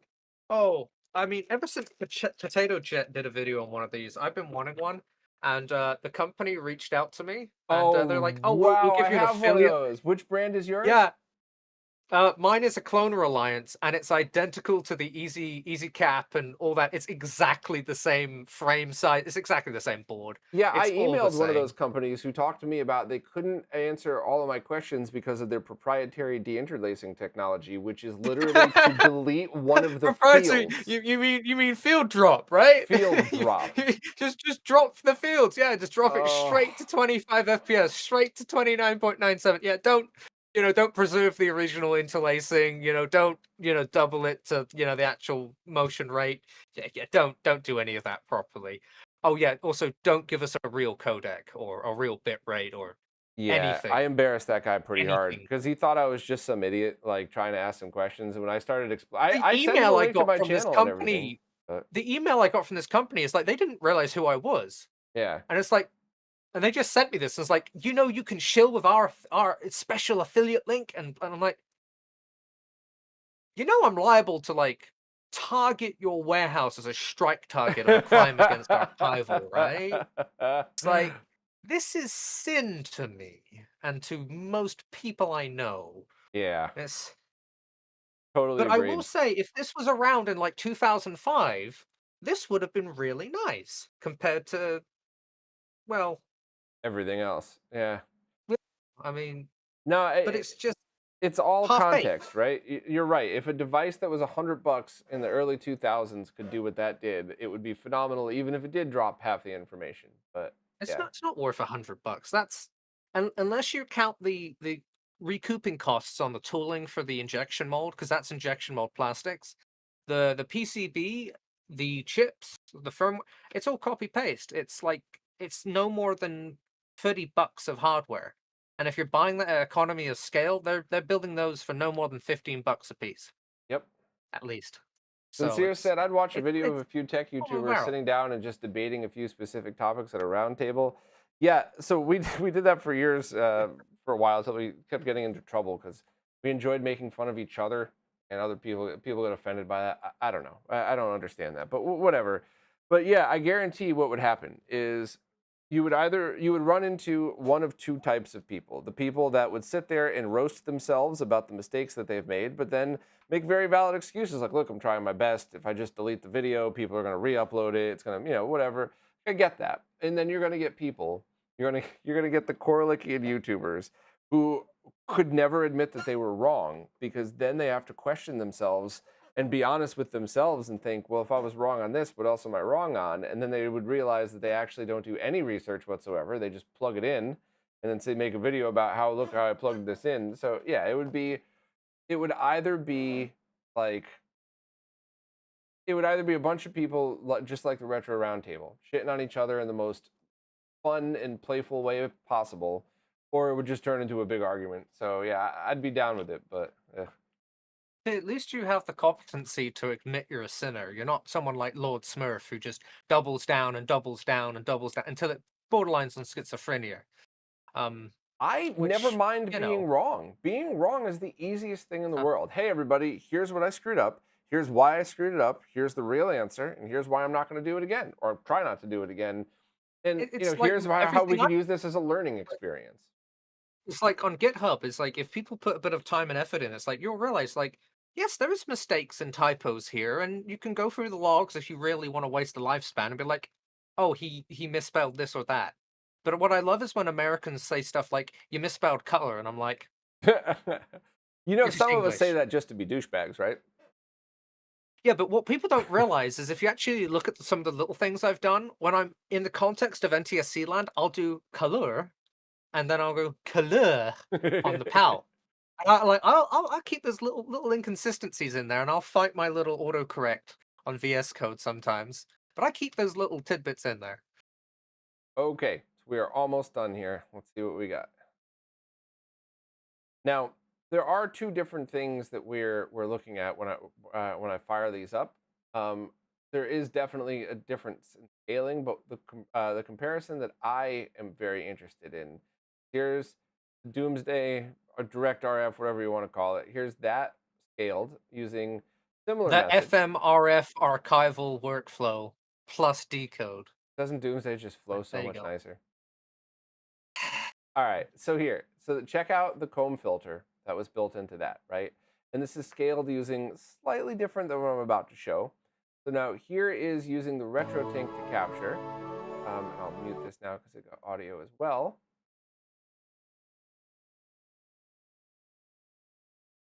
Cleaner. So how do we clean up that video from the direct RF rip? Make it to try to equal what we're getting from pretty quick RetroTink capture. Well, your Discord feed just died, so Oh, it um, did? Oh, that might have been yep. me. Hold on. All right, is it back? Nope. It's bloody enormous here.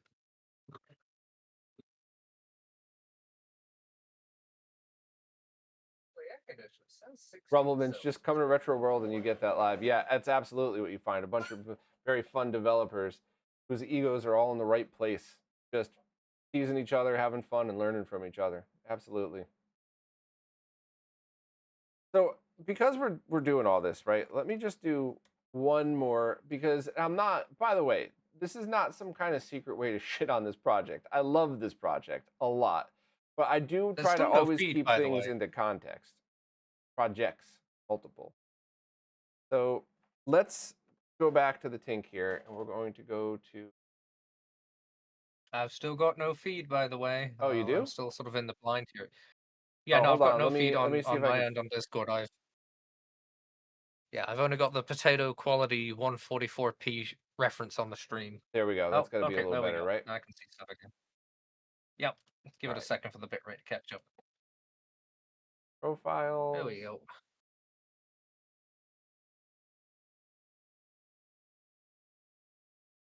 Okay, so this is 480i capture scaled to 4K using 100% the RetroTink, nothing else.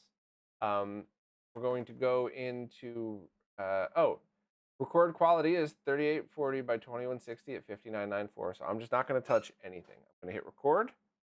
I'm going to hit play. And this is going to be no post-processing. It's going to be just playing this out and seeing how it looks compared to the processed version of both. And here's where I want to dig into some of the settings on the LD decode stuff because I want to make sure that we get as good as we can. This freeze up again, or is this?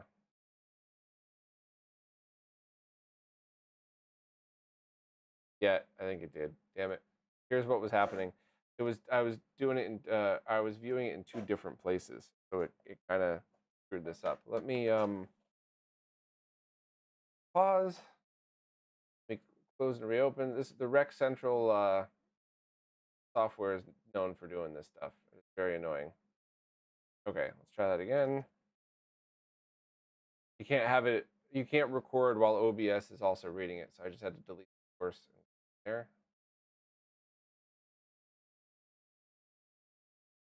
Oh, come on, serious? This isn't gonna work now.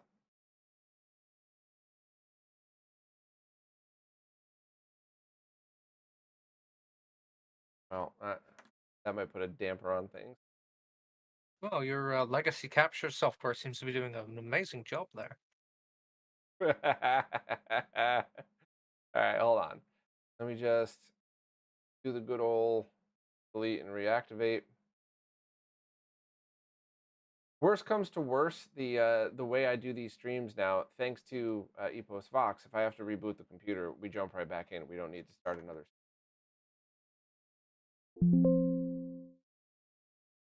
Up, guys. One more time.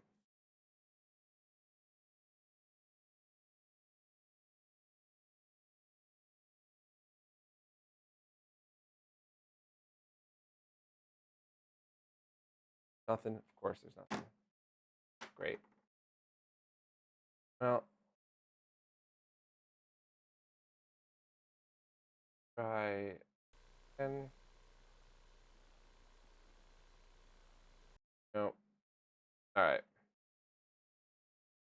Well, crap. So I guess the point I was trying to make is kind of moot. Anyway, let me. I'm trying to find stop on the player here.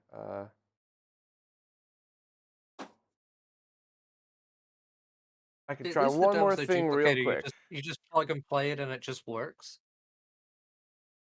Let me try one more thing just to see here. This, plug it in here.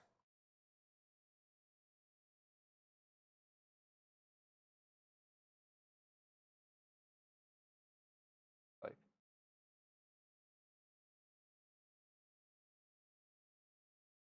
okay. All right. So we got the tank. I could just show this full screen. That, you know what? This is gonna make this will be the same as recording, but you all be able to see what I mean here.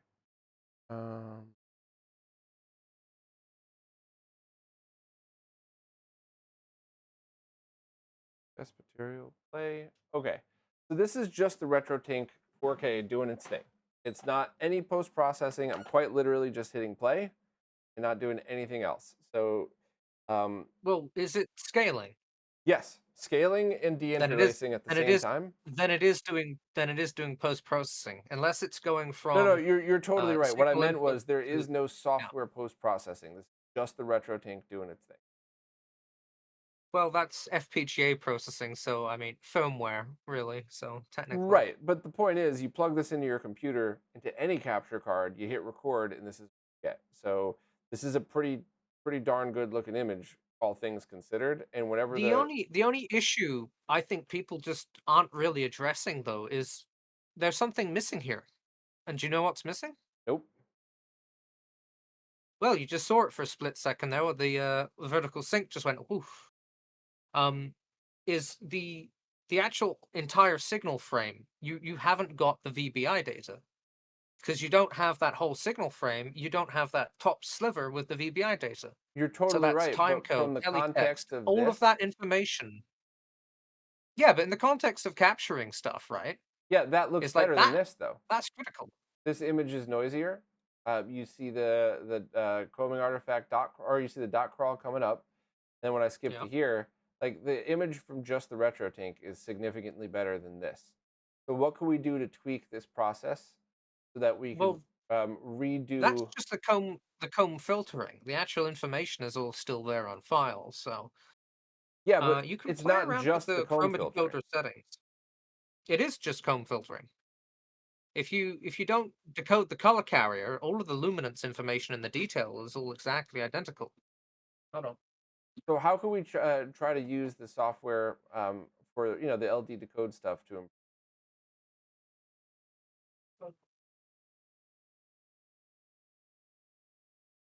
We could even just go back to like wrong one. So no deinterlacing at all, other than whatever the software is doing. Even the 480i file from that. This is more of an apples to apples. So you get that, and now you have, when we go back into code, we have, what was that, version 3? Same thing. So Yeah, so on this is decode we have just the direct 480i capture out of a RetroTink into the AverMedia so is better than this. what options do you have on the RetroTink for comb filtering? That's what I'm wondering It's because essentially a 2.5D comb filter. It's listed as a 3D. It's not quite as good as some of the best aftermarket comb filters out there, but yeah. So let's go back in and I'll close out a Staxrip just for now in case. Um, because with decode, I think people also forget is like we can implement a transform NTSC comb filter. Just nobody has put the development time into it. But you can try NTSC 2D, 1D, and NTSC no adapt. we try no adapt.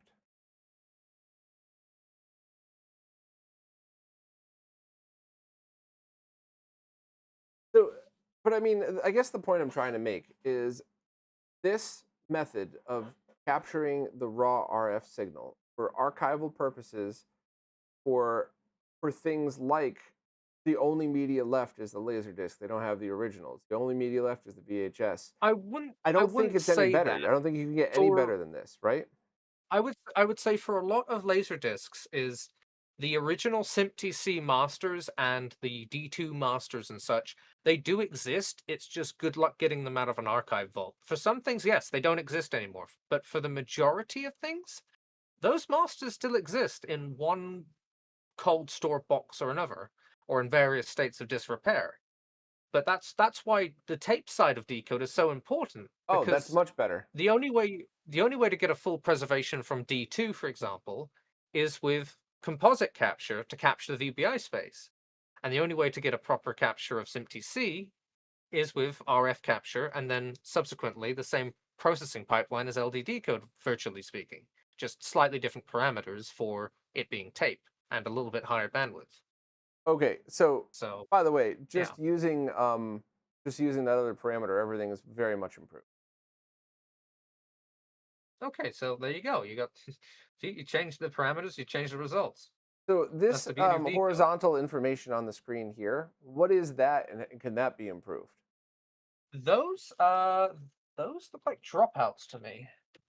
Yeah, and this is the There's 480i file once again. So let me reference the there Staxrip shouldn't be any version. concealments by Yeah, they're okay, still in the Staxrip version too. so on so you've got LD dropout correct, which Yeah. will do painting on those dropouts, and then it'll do uh what's it called? Doubling substitution, I think. Um which will then mask those dropouts, and it does a really good job. Mhm. That's where stacking will completely remove those, as it will completely remove it from another copy. Right, and that's where I'm excited to try that. And I would, if anybody has one of these, they could either send it to me or I could just copy the file and upload it for other people. Essentially, yeah. I mean, of course, calibration of the player and the state of the disk is still two factors that kind of matter for capturing. Um, but the TBC code, for example, really does brutally hammer away at any analog signal fed through it. Um, the only thing I will say that isn't perfect is the CVBS decode branch of the projects. Because I can even do demonstrations with the hack DAC in real time, and I can show you how unstable CVBS decode is, despite the signal being virtually perfect on an oscilloscope. Huh. Hey, you Um, got a bunch of and people just coming looking in from quickly, the Zez and Steve stream. Thanks to everybody who's joining now. Did Zez finally tell the story about how he failed as a vacuum salesman? We got to get that one of these days. That one's gonna be epic. But um, I was just looking at chat quickly, and uh, let's see if I've missed it. Because someone mentioned something about doesn't the Domesday software have a fancy PAL trans? No, that's not anything to do with the Domesday duplicator. That's to do with the decode pipeline. Because decode has a three-stage process: demodulation of the RF, and then time-based correction, and well, you get your .tbc files, and then you have your comb filtering and luminance combining. Right, so it decodes the image into your standard picture, but it's stored like standard composite would be coming out of a deck or out of a usual DAC generation device. So you get that complete end-to-end control, the demodulation, the time-based correction, and the comb filtering or chroma decoding. So that's why Decode provides the best solution for tapes, because you can tap the RF from any deck, and then you get that Y TBC file and C TBC file with the chrominance and luminance separated like a SVHS deck would do. But you get that in software. And if you open up LD Analyze, you can actually switch between the two files, and you can actually see your frames, fields. I don't think you showed that, but on the current view modes there, you can actually show the split fields, the individual field, or the combined frame, which is the default is combined frame. And then you can turn the color on and off. And it's actually kind of a milestone update.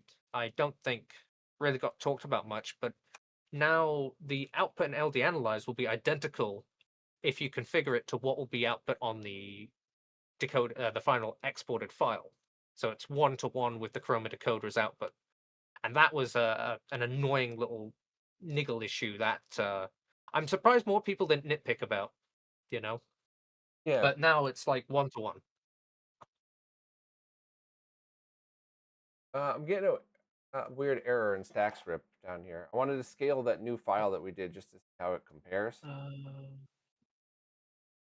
Input must be.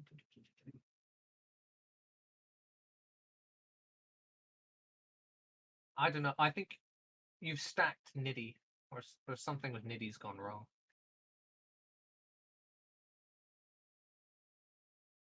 So this is why I just stick to spline. It just works.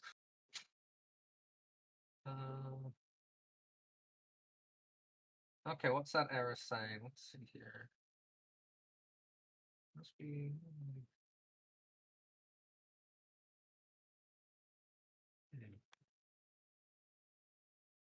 It doesn't like the dimensions of the file, which is strange because 760 by 480 should be supported just fine. I changed it to X264. Maybe that's. Oh, yeah, it might be how the script is handling it. I would go to.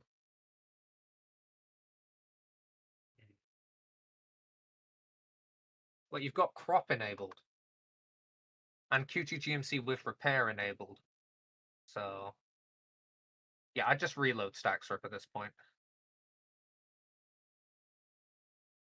because I think something's gone wrong on the script config. That must have Yeah. been it. Okay. Yeah, it was Qt-GMC. Yeah.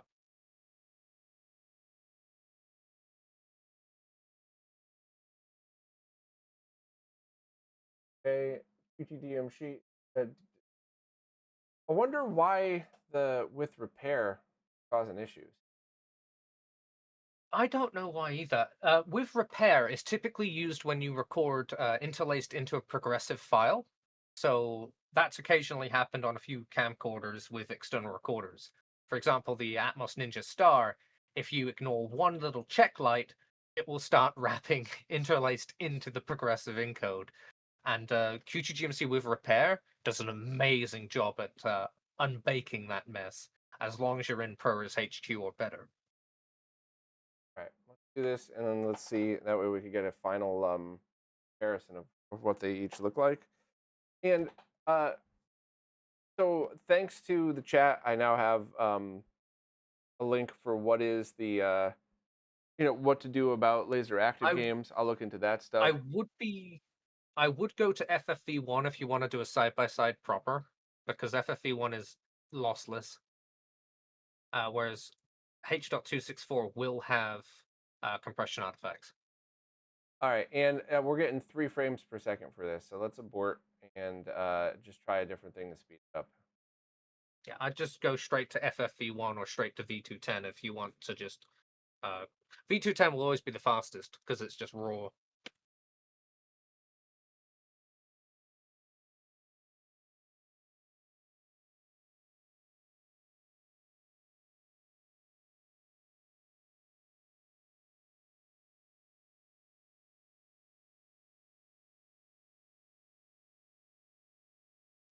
Yeah, 30 frames per second, 40 frames per second. All right, that's definitely going to go faster.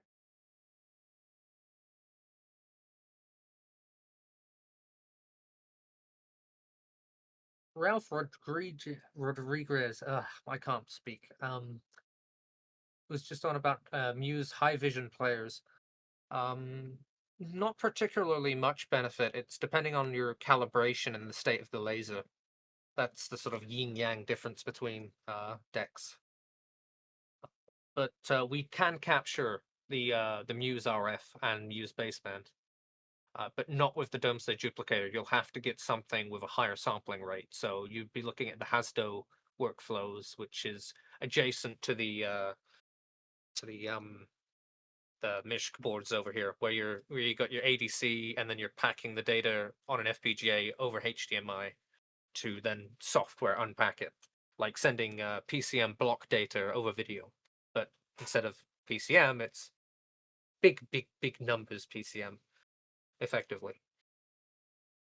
So I just dropped a link in the chat again, just to take a look. So basically, that's apparently what I'm going to have to do if I want to rip LaserActive games, which I didn't realize you can't do it on this player. So this player still seems to be doing a good job with the LaserDisc RF capture, but won't be able to do it with LaserActive games. So if anybody can put me in touch with the crew who's working on that, I think that would be really awesome. I could either get them these if it's even something that they could use. Maybe they already have both of these games or something like that. But basically, whatever I could do to help. But from a LaserDisc ripping point of view, right? Because I'm doing this stream to prepare me for upcoming VHS stuff, which I will drag you back here to do another one with me. But this was basically practice and an overview at the LaserDisc stuff. And I did want to do the Video Essentials one and maybe like the live Metallica one or something, because less compression than the of that. But I will probably try and get a V2.0 prototype or at least a V1.5 in your hands for that. Try. for what? For the upcoming VHS stuff? Yeah, I'll either get you the clock gen workflow or the Mishk boards. Right, but I'll just see for the what's on the purpose production of this spec. stream, right? So what we just went through was essentially how easy it was to rip a LaserDisc that way, and how you Well, if should. your player is pre-modified with a bulkhead to plug and play to, Right. that's the key Yes. factor there. But it is just a little header pin test point internally, so you can get BNC panel mount bulkheads. So you just drill a hole and then you plug into the DuPont style connectors. But if it's not a DuPont, it'll be a JST. And likewise, you can get connectors and cables and everything you would ever need pre-baked for Gotcha. done sort of thing. So from that then, so let me just switch over views, because we're gonna have to wait a minute anyway for this thing to process properly. So grab this. I'll grab my other camera back. Oh yeah, while you're doing that, I mean, I'm just gonna. I think Here this we go. is. All right. So This is hooked up. the Video Essentials LaserDisc. And let me just, I guess I'll grab the other ones that I had, which I bought just for multiples of different reasons here. So I bought Dune because I thought it would be fun to watch the LaserDisc version of Dune, and then I discovered the Spice Diver mix, which just makes this kind of useless, but still fun. I had just bought a couple of brand new ones from a store. And what are these? The man who would be king, cousin Scott, left that in the LaserDisc player. He lent me 27th Day. It's another one that I thought might be a good fit because it's 4:3 in black and white. So I thought if I was gonna watch a LaserDisc, that might be just kind of cool. That one's fun just because I like, grew up listening to Metallica and stuff like that. And I remember seeing this, and the quality was always terrible because I believe this came from VHS recordings of the early 80s. So really, there was one more here. Hold on. There was one Fudo, at least one Fudo it told me about. Yeah. All right, here we go.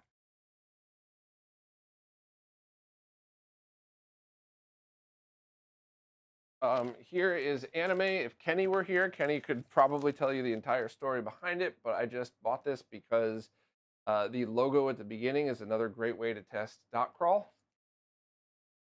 X-File Squeeze and Tombs, because seriously, why wouldn't I at least just want to own one of those for the hell of it?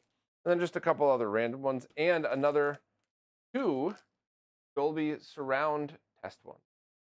So basically, I think that these and the Video Essentials should have really, really good archives of them because of what they could be used for test materials. You could stack these, you could get all of the footage as good as possible, and then play them back via some kind of player for that.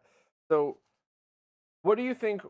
Like, how far do you think I should go with this? Are there other people out there that actually care about this, or is it really just me and it's not going to be anything that anybody else cares about?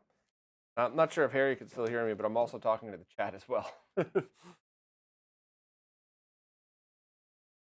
this stuff back without dropping it all.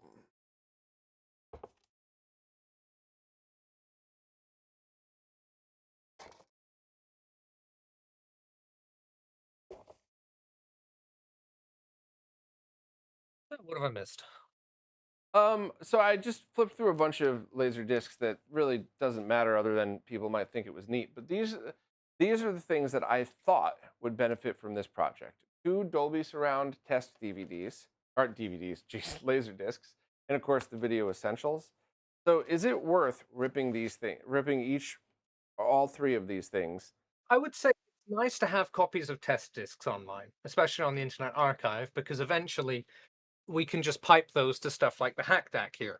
And the hack DAC can then spew out a perfect broadcast grade composite, or as close as you can get to it without having about 4U of rack mount equipment that you probably can't get a hold of. Or afford if you could. Yeah, no, it makes total sense to me. So I can Well, do no, all no, of you that. can get it. You just don't know if you can get it in spec. That's the big thing, is like Oh. some of this equipment, you can find it in bargain bin deals everywhere across the world. Is it still in spec? God knows. Do you know the service manual by heart? Probably not. And it's like that's why this equipment is like having new generation stuff with proper analog construction filters on it. This is magical. Like nobody thought we would get this sort of thing. Interesting. And I've got to say, big clap to Matt's TV Barn for making this and then setting it free in the world, Yeah. because it's a wonderful expansion on the terrible platform that is the Hack RF1, or at Mm. least the Chinese clones you get for about $50. So if somebody wanted to participate in something like this, like if anybody else out there has these, um, are there people out there? Is there a Discord server, a forum, Yeah, anything where you could? There's the entire Domesday 86 Discord, and then there's the subreddit r/VHS decode, Because and the last time there's I was on even the Discord, r/laserdiscs. Just yeah, mm, the last time I was on the Discord and asked about this, like the responses I got were, "Nah, we don't need any of that. Why would you want to do that?" It's like, no, it's the whole fucking point of this project. Like, no, we want this stuff. So well, basically, that's the thing, is that there is protocol docs in the wiki, and there's protocols and procedures for just doing stuff like tossing error samples on the community shared drive. But for stuff like this, just capture it, note it down properly, toss it on the Internet Archive. Well, if the Internet Archive is up at that month, but yeah, fair enough. it's But like just get that data out there and then say, "Hey, I've put that data out there," and then someone will stumble across it. And, you know, so I think but that's what that's I'm the going to thing, is do it's then. I less think test discs and more media discs that people care about. Because the more media disc rips that there are, the more copies available for stacking or in the wild, so to speak. right. So But if you can do like 5, 6, or even 20 discs and then put that whole set up, people will love you for that, because then you can easily pull all that down, decode it, and make a complete dropout free master. all right, then that's what I'm going to try to do after the stream ends and over the next couple of days is I'll just rip all of these. And I'm assuming the archive that you're going to want is the TBC file, right? No, God no. That is the decoded result, not the source data. We want the .LDS compressed to .LDF, which is 10-bit packed format, compressed and packed, compressed to standard 16-bit scaled format. And the reason why we want that is because FLAC cuts that size by 40 to 60%, and you can open that in a standard audio editor, and you Interesting. can make snippets. And if my laptop didn't go into hibernation mode, I will show a good example of why we use FLAC. Also, while we're waiting for Staxrip to finish, which is now taking absolutely forever for reasons I don't understand, There we go. maybe we just walk through the process of decode of what that would Yeah. entail. So let's just pretend that Here's a this, yeah, here's a wonderful little example, right? You see this here? yes, I don't think many people. I'll wait about 10 seconds. Who here in chat knows what this is? It's cutting off a little bit on the video feed, so if you can, or am I gonna have to recenter that around your little cutout? Ariel, if you want one, Okay, just there we go. message Zaxor and he'll try to hook you up with one. Okay, so this here, right, is a Phillips test pattern, for example, right? This is just a straight up capture from the Mirsk, and I can do another capture straight right now, and it's not working. Okay, well, something always breaks when you try and demo it. But anyways, I got a file, or I had a file. Yeah, no, I broke my test example. I spent 5 minutes setting this up beforehand, and then Is something breaks. that always how it Yeah. goes? No, it didn't break. It's just the little adapter didn't plug in. Okay, there we go. Ta-da! And see, that's how simple Mirsk capture is, by the way. Um, you just put capture app, pad, FLAC, channel name, file from channel. So I've got it on channel 2, which is channel B on the software. I mean, really, we should unify that to letters and or numbers on both, but you get the point. It's just pal cvs.flac. I hit enter, and it captures samples to file. So I'll give it 3 seconds, and then I'll kill it, and then I'll go on OCN audio, and nothing. Well, Yeah, look, let me can see we if I just walk actually through put the that in process one properly. more time? And that way we could, I could just mark this spot in the video for people who want to go to it. So, let's just walk back through again. And Doomsday Duplicator, you have your source Well, recording, you or can you have your source you can plugged in. You hit capture. you connect up your device, you Yeah, double check your cable, and then you hit capture with the disk running, and you'll see something in the capture statistics. That little graphic will give you some little wiggly lines, and you'll know something's there. And that'll either look incredibly tiny or filling the graph by the amplitude ratio. So the bigger and more full that is, the more amplitude of signal being there. right. Like for example, here on this, there's nothing there. See, small line, nothing. And it's the same thing, except from this is a full file readout versus that's a 1,000 to 1 ratio readout on that little graphic. Right. And then when you're done, you get this LDS file, which is going to be gigantic. Yes, which is that's no, it won't be gigantic. It'll be 10-bit packed. So actually, that's smaller than 16-bit uncompressed. But really, that will eventually move to just a standard .flac file in the near future for the Domesday duplicator. Whereas for the Mirsk platform and the CX cards, that's already going today directly to FLAC. So you're getting your optimal initial capture compression we can get without altering the data. So it's just taking the raw data and compressing it losslessly. Right. But then if you want to save tons of space for tape formats, you can do things like downsampling and bit crushing, and you can get that number down even further based off of how much signal there is on the format. Gotcha. Whereas with LaserDisc, that's a fixed. So pretty much .flac is your best compression you can get without damaging anything. So So with you go this straight file, right? from So this is 40 the to file that 40 comes out, compressed. and you download uh, um, the Yeah, decode pack that we had linked to before, and now, yeah, the full suite .zip pretty much, and right. that's got everything pre-bundled for Windows at least. So Whereas for to get ready for stacking, though, you don't just upload this LDS file; you process it first, no, right? you compress that to FLAC, and then you upload that, and then someone will download that compressed file, right? And it also doesn't piss off the Internet Archive even more than you have to, um, because How do you you should do always that? How do compress you your compress capture that to before sharing. FLAC? How do you personally, Harry? I don't mean like There's a script in there. It's standardized. Everything I do is standardized. There's a U8 to FLAC.bat in there. If you do .bat and look at all the .bat files in there, there is little scripts to do all of the manual commands effectively, and you can just drag and drop your .lds on the correct file. So the one you want is not that one, not that file, but you get my point. There's a couple in there for context. So Which is the if you FLAC go, one that you would recommend then? just do .bat. Or just do .bat in there, and it'll show you all the scripts, and I can just do a brief overview. So there's two scripts here which replicate from the original Linux command line one, which is lds compress.bat and lds compress-nvidia gpu.bat. Now, by default, there is also bundled software in there for the NVIDIA driver. So you can use a NVIDIA GPU acceleration to compress or capture, or you can use the .lds compress, which is the original command, which will just use your CPU. So if you've got an NVIDIA card, you run the NVIDIA GPU one, or if you're just CPU, you run the I just have a standard compress. 3060. Is it worth using the NVIDIA one? Yes. Okay. Yes. Okay. Even the 1070 Ti is faster than my 5950X.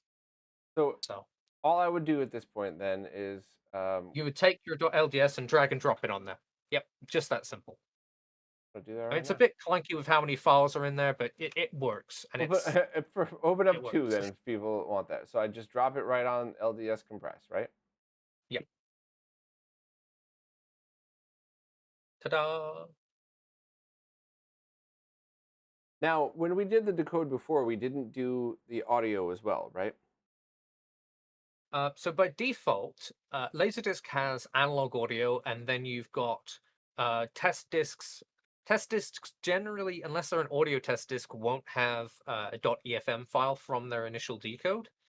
But the ugh, DTS and I forget what the other one is. You got DTS and Dolby Digital, right, for the surround sound. Those are stored in the .efm file. So okay, so you got ve1-test efm.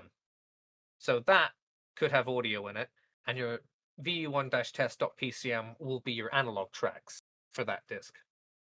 So your analog tracks will be just a PCM file, and there's a script to convert that to just a standard wave container because .pcm for some godforsaken reason isn't supported by everything. Mhm. Um, Well, I don't let's know just why. back up for 1 second. So I dropped the file onto that batch file, and it spit out an LDF And file. yeah, which is just Simon LaserDisc and FLAC. Simon and Chad kind of have a fun workflow here, but really we're trying to kill this off and just go to standardize stuff because basically that's a .flac file. You can rename that to .flac and open that in Audacity or Audition or OCN Audio, and you can look at the fields, lines, and frames. Yeah, I like OCN Audio. That's my personal favorite because it's got the same render engine almost as um, Adobe Audition, which represents the analog waveform accurately. Which is something that I think people forget is there's different render engines to how it renders the waveform, and some are more faithful to what you would see on an oscilloscope versus, well, Audacity, effectively. Oh yeah, AC. Yeah, you got AC3 and Dolby Digital. Yeah, All right. there's an entire segment in the wiki for those and all of the configs for 4.1, 5.1, and all that. I'm just I gonna don't wait for handle this to laserdiscs, open. I'm already committed. so We waited for 50%. Let's just see what this looks like for the hell of it.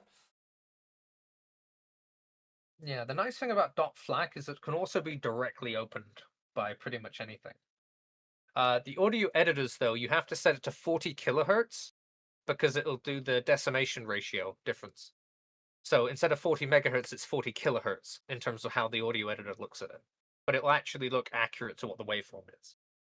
And Just one of this those little fun facts. and this LDF file has everything: audio, both audio tracks and video, assuming there's digital and analog audio. It's the entire FM signal off of the disk. That's what you're preserving, the RF data.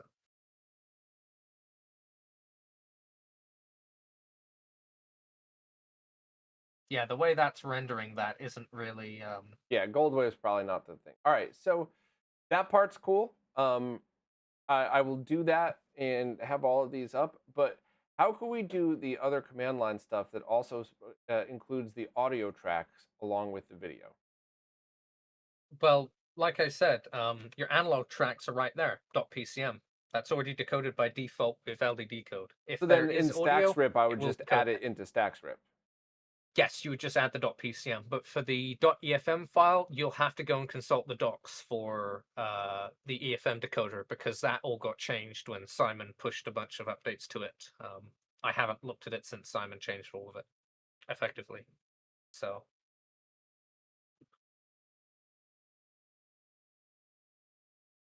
That is very, very sharp. Wow. Okay. That came out really good. Really, really, really good. Now I completely understand difference. It's yep. just a matter of messing with. All right. So one, I guess, two more things, and then we'll call it because this is a ton of info in this stream. Um, this The does look endless kind of info. off though. By the way, I'll have to check that. Hmm? That's decompressed. Maybe it's just because something else Well, was running. you're not handling your color space stuff properly in those files. So, I mean, really, you should just be looking at the direct, like, interlaced FFV1 files. I mean, Yeah. for like real reference comparison. So, All right. So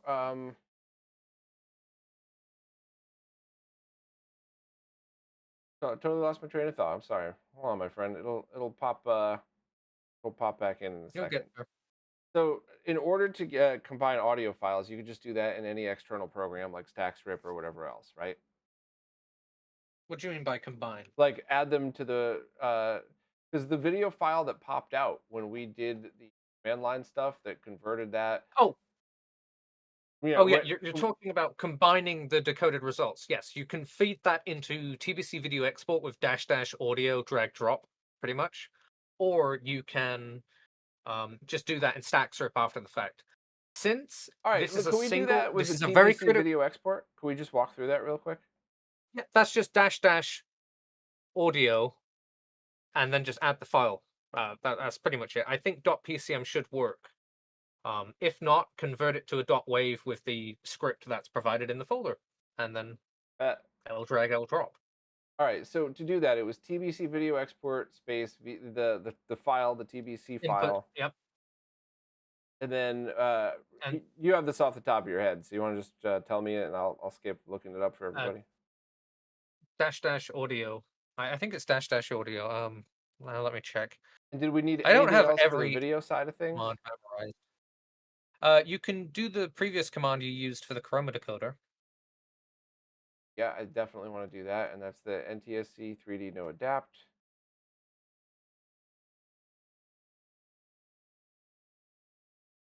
Adapt. No adapter. Adapt. Oh, it's dash audio dash track, and then input file. Yeah, so it's fairly comprehensive, fairly standard, and there is a couple other little things like force black level, which which might apply for Laserdisc still, but for tape side now we have a lovely argument called dash dash IRE0 underscore adjust, and it automatically after the well um during the TBC conversion phase adjusts the video level, so the black and white level will be perfectly adjusted to the signal on the file. So it'd be like manually going in and adjusting each frame and field on a proper scanline scope and vector scope setup in a physical ingest station, but all automatic in software, which is really nice. So I'd actually want the EFM audio, right, or just the standard PCM. Uh, you just want just the PCM for this example, yeah, because you're going to have to run that .efm through the EFM decoder, and you'll have to go through and look at those commands because I don't know those off the top of my head. I got the audio wrong. Oh yeah, dash dash audio track. Audio You dash may track. notice this. Gotcha. Yeah, you may if you stop for just a second, Yep. look at that error. See, it tells you what the actual track options are, what the command options are based off of what you messed up type wise. So this is actually a really smart error readout on this as well. because TBC Video Export is probably the most refined secondary tool we've ever made for the project. That is And pretty that's why it's awesome. now standard workflow. Yeah. Uh-oh, export failed. What the hell export fail for? Okay.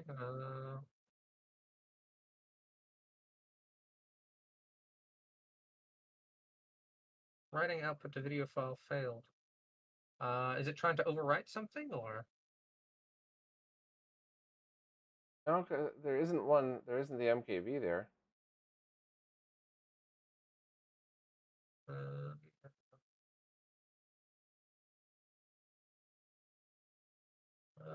try it again. And if that fails, then you can use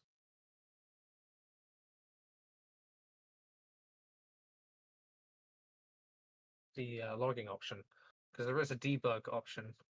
Okay, Odd, failed again. that's a. Oh no, it's the .pcm.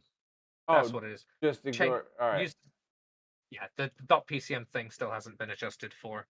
So No. if you go and convert the .pcm to .wav Oh, or okay. .wave, and then have that as an input, yeah, it needs to be something that needs to be adjusted for.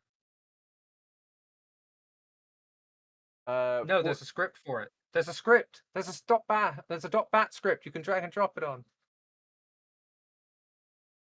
It is PCM to PCM wave to dot WAV. bat. Yeah. Gotcha. There's also, if you'll notice, there's 2 proxy scripts in there that are YouTube compliant. So if you upload those to YouTube or to Google Drive, the preview will be native quality. It shouldn't be compressed much, which is another little fun fact in there.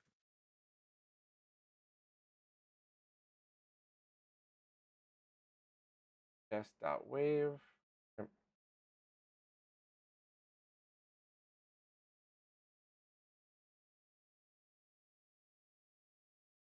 Okay. So you basically either have to run the script to get the wave file, or you have to run the script to get the other audio decoded. You have to run the EFM decoder for the .efm file. That also contains any special data, such as the stuff that was on the Domesday discs, is in that .efm from when you decode a Domesday disc. Is there a batch for that one? No. You'll have to go on the wiki commands for that because it's format specific to what's on that disk.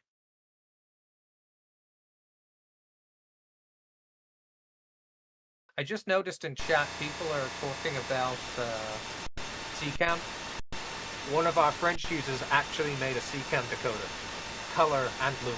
So we will hopefully by the end of the year or next year have a CCAM decoding option, which will be beautiful for all of our French and Russian users with stuff from the USSR era. Oh, that's interesting. Hey, so the audio didn't work. So here's the recording from the retro tank. System with Video Essentials. This chapter. Yeah, you could hear all of that pretty easily. However, when Okay, you go listen to the .wav file. See if there's anything on it.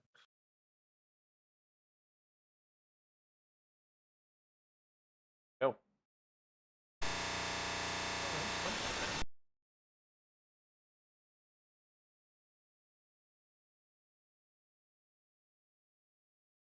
Let me try looking at the PCM file just for the hell of it.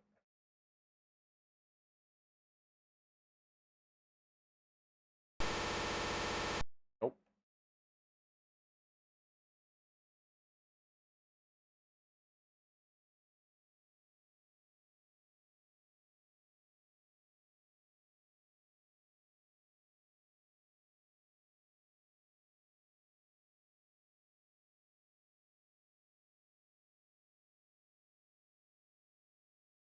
Hmm.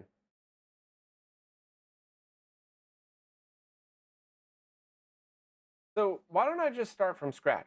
That way we just do like a recap of this thing. Because I only wanted to Well, I record mean, that 3-minute section. So the RF is absolute. I mean, so it's always the decode end. You've got the data, you've done the labor. Now you've just got to extract the data. That's the that's it, really. I mean, now you're in the post capture extraction phase. So you're learning the basic concept of tweak, adjust, But for the audio side, I will say just throw the Bible at you and go read the wiki, because the wiki should cover decoding that EFM if there's audio tracks in there.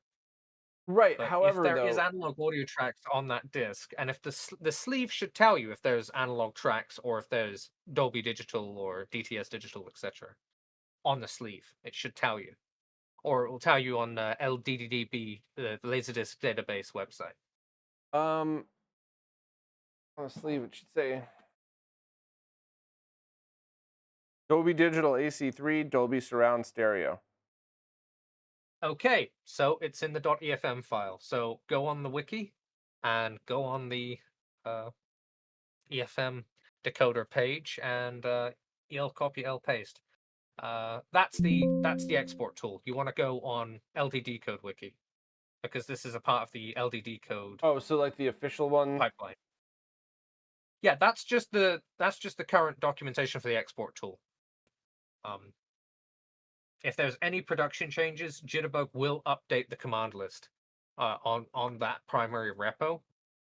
But all critical stuff is maintained on the main wiki. Yeah, you just want to go on LDD code. Yeah. This one right here.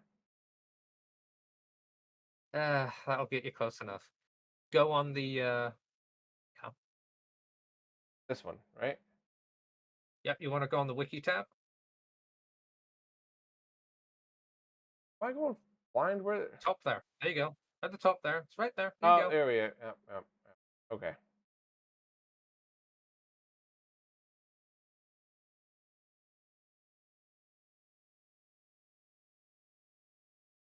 Discs.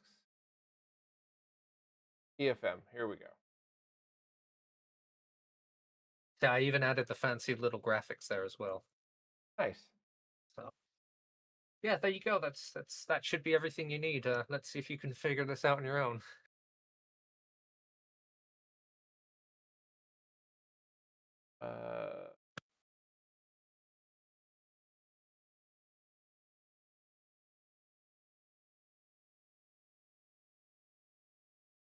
So for this, it just isn't very clear. So it just says this application processes the raw digital EFM output from LD decode into either. Okay, so that's the context of what this does and what the formats are for it, and then you've got the visual breakdown of what disc can have what. So yeah. And where is the option? And where do Scroll we down a bit. where do we do Scroll this down a though? bit. Do we in the command line via which software? Yes, this is command line, and this is no, it's a dedicated application. It's the EFM decoder. It's a dedicated exe binary in that folder. So this is a dedicated secondary tool like LD Analyze or LD Dropout Correct, etc. Right? So this is a Okay. dedicated tool just for processing that digital data from LaserDiscs.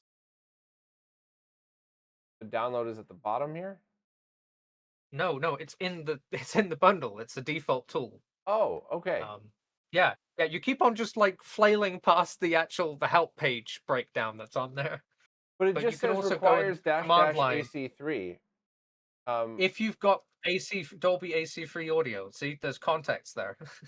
Yeah, I know, but right. So listen, this has got this does have AC3 audio on it. I just said on the back. So when Okay.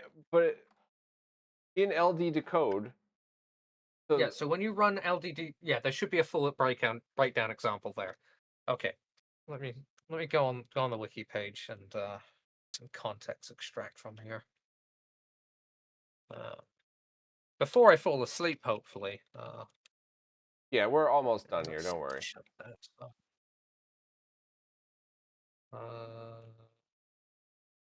There we go. And I want to go on the LDD code wiki.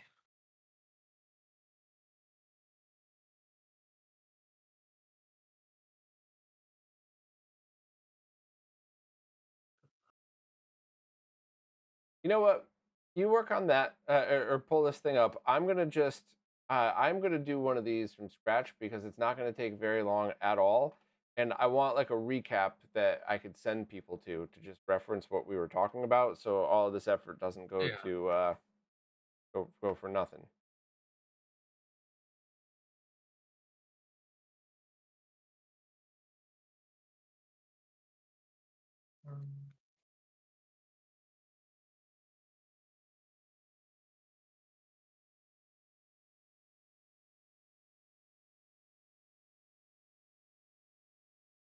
So I'm going to open up the Domesday app, see that it says it's connected via USB. Get preferences, got the device, interface, RF signal amplitude display. You wanted both of those checked off. I just changed the capture directory, and everything else is basically all exactly as you would expect. I'm also going to just since wait, I could put it through the other thing. I'll put that back. Here we go. Okay, so yeah, there isn't a full demo command there. There's only a syntax example. So okay, yeah, that needs to be updated for human readable context for just the copy paste users. All right. But for what you want to do, it should just be, if I'm reading this correctly, it should just be input output name.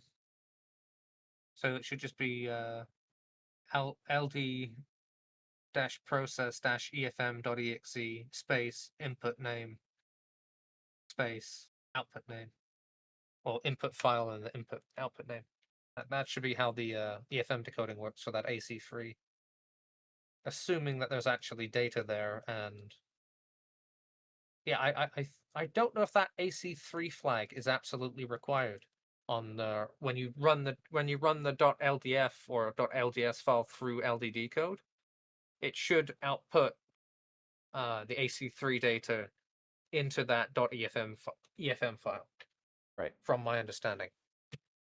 But just I would run that decode again with the --AC3 flag for sanity checking. Well, we're gonna do that Since real you've got quick that because data I'm doing a full recap of just everything we did. Because all right, so that's all I needed. I needed those two test patterns. So I'm gonna hit stop capture, and I'm gonna just pause LaserDisc here. All right, You'll so also notice there's a keynote is there is a lag between you clicking stop capture and then the waveform stopping. That's because the new rewritten capture application that's from this year has buffering. So unlike the previous versions, also never have Windows File Explorer open. That causes weird bugs with things. But that's also not just for the DDD app. Other things are affected by that. It's yeah, Windows. totally Um, understand. but but you've got to wait until that waveform, the little graphic, dead stops, and that's when it's fully dumped from the buffer and written to file, because that buffering is what makes it safe, and you don't worry about USB bandwidth things kicking the device off or dropping samples and such. All right, well, let's see if I just did that too fast. So now I'm just right here in the decode. I have the VE2 file is what I just named it, the JSON and the LDS file. So from a so now we need to do two things. I want to just make a file that I could watch, a 480i file, no more scaling. But I also want to make the FLAC file that to send up to that. Let's just assume this was the whole LaserDisc. So I dropped the LDS into that other uh, file that you had here, right? Uh, Now I'm going to just okay, open up I'm two. I'm half asleep, so backtrack me 2 seconds here. What are you doing? So the two things that I wanted to do now is first, I wanted to make a version of this that, let's pretend that this file that I just captured is the entire disk. So let's make a Okay, version so to you upload it to share to create it to switch it to FLAC. So I gotta so find. first things first, you compress it to FLAC with either of the compression scripts. Drag and drop onto the bat. So And this was, I remember this being very quick last time, so we're not gonna waste everybody's time while I do this. That was super, super easy. LD compressed, one of the other two. Almost done here.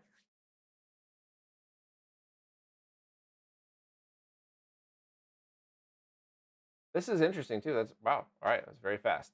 So that's all done. So now that results in this file, the LDF right here, right? And that is what yep. I would send up to share for stacking. The LDF file, assuming it's a LaserDisc. So now, how do I? So now that that's done, cool. But I also want to make this into a 480i file that I could actually use and view and decide what to do next. So, what would come after that?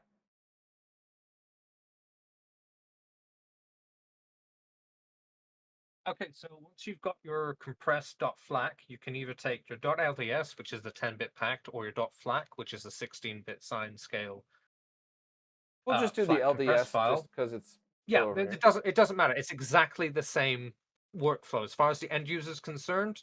Give Okay. it the input, tell it what it is, and it spits out the same thing, right?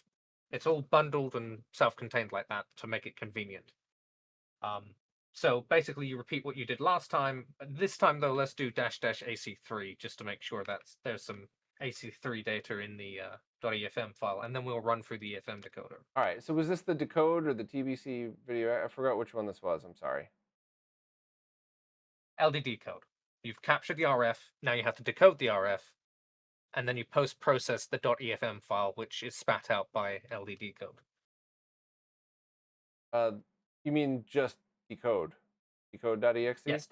Okay. So for the binaries, for all platforms, the binary is decode space your decoder prefix. So it's LD for LD decode, hi-fi for hi-fi decode, VHS for the tape decoding branch, and CVBS for composite decoding or raw composite decoding. So yeah, those are all broken down, and it's very clear in the wiki and the user guide for that. Cool. All right. So you'll do decode or decode.exe, and space then your LD. command arguments, input and output. Do I even need to put LD, or if since it's doing an LDS? Yes, yes, Okay. yes, you do, because that's prefixing what decoder is called. Because unlike Linux installs, you're not just going LD decode or VHS decode or hi-fi decode. You're just going decode. What decoder am I calling? And then your input arguments and output name. So it's fairly comprehensive once you've done it once or twice. All right. So that's basically it. Decode LD, the source file, and then the name. You Right? want to put --AC3 because that disk has AC3 audio, and I believe that command is still mandatory to make sure it outputs that to EFM. Do I put that after I'm LD not or at the end of the command? after your input data, so after the .lds. --AC3.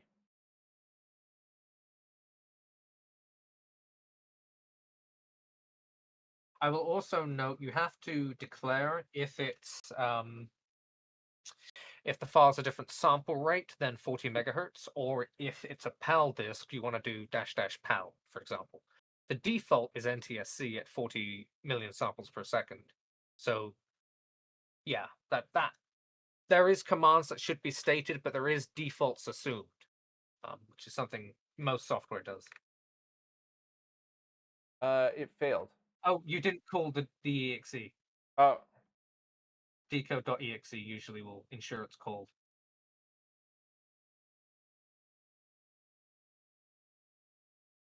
oh, same error. It is Now you're on command prompt. You're ve2.lds. I'm in decode in the ve2.lds folder. --AC3, and then I just put ve2 rip. Okay, try it with the without the --AC3. All right. Let's just sanity check here for a second.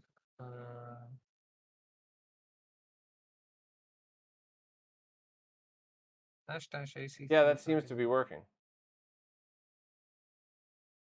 Without the --AC3. Yeah. I don't know if that's been deprecated or not. Let me double check that with my local copy.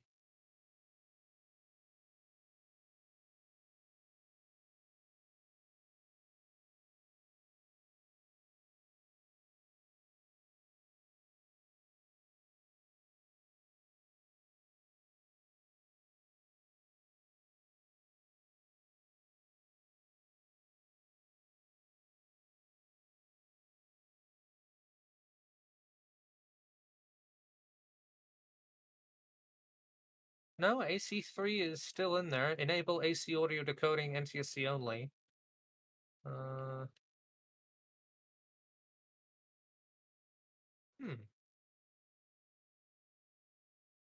It's interesting.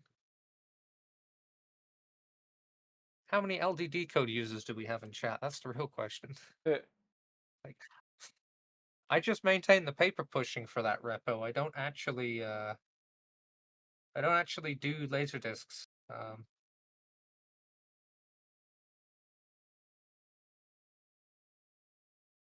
No, it's not a lowercase AC3. I double checked. It is capitals in the help page, and the help page stuff on the code base is sort of in my purview of making sure that's up to date and accurate. Interesting. Yeah, I don't know. Maybe NTSC has to be declared directly as well. Already did that. That's in his latest one. Okay, so that's not working either? I guess time to go and bitch at Chad.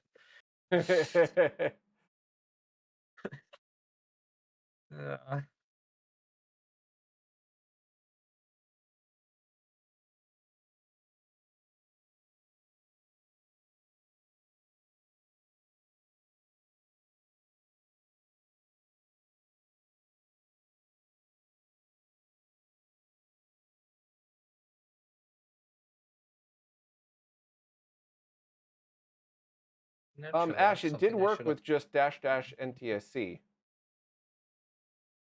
Maybe I do AC3 first? No, the structure shouldn't be dependent. I hope it isn't dependent, otherwise that has to have a footnote then. Oh, look, it looks like the AC3 is just Maybe it doesn't have AC3 audio in it after all? Is there AC3 audio on the sleeve? Yeah. Then it shouldn't be lying to you.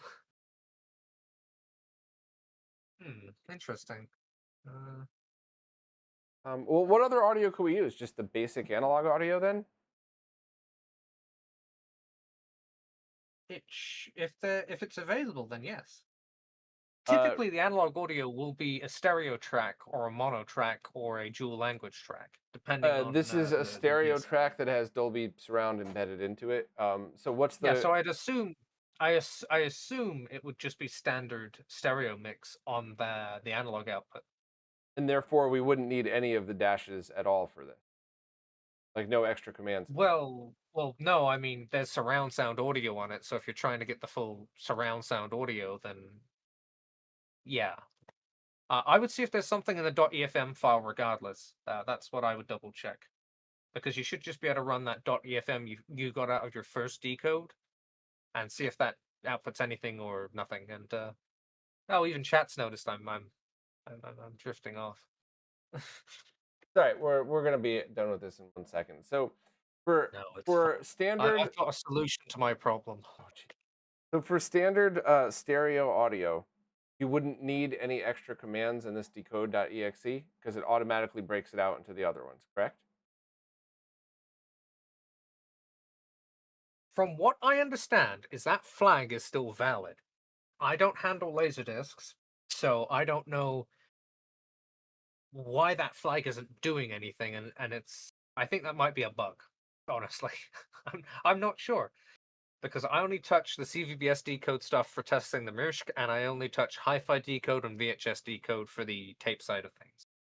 So, but you're getting your decoded pictures, so, I mean, if you really wanted to, you just mux in the audio from a AC 5.1 physical hardware decoder, if you had the hardware.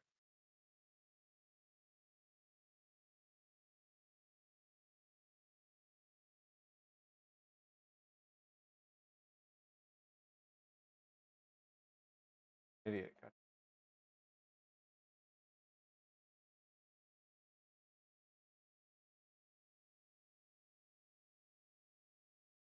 Harry looks tired. He's all bobbed out. Yeah. Almost out of water as well, which is always fun.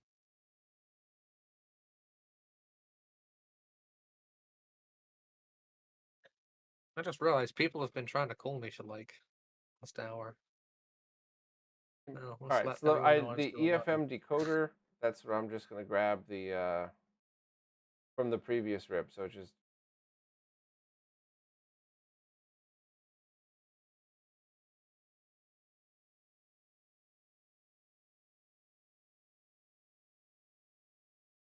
here. But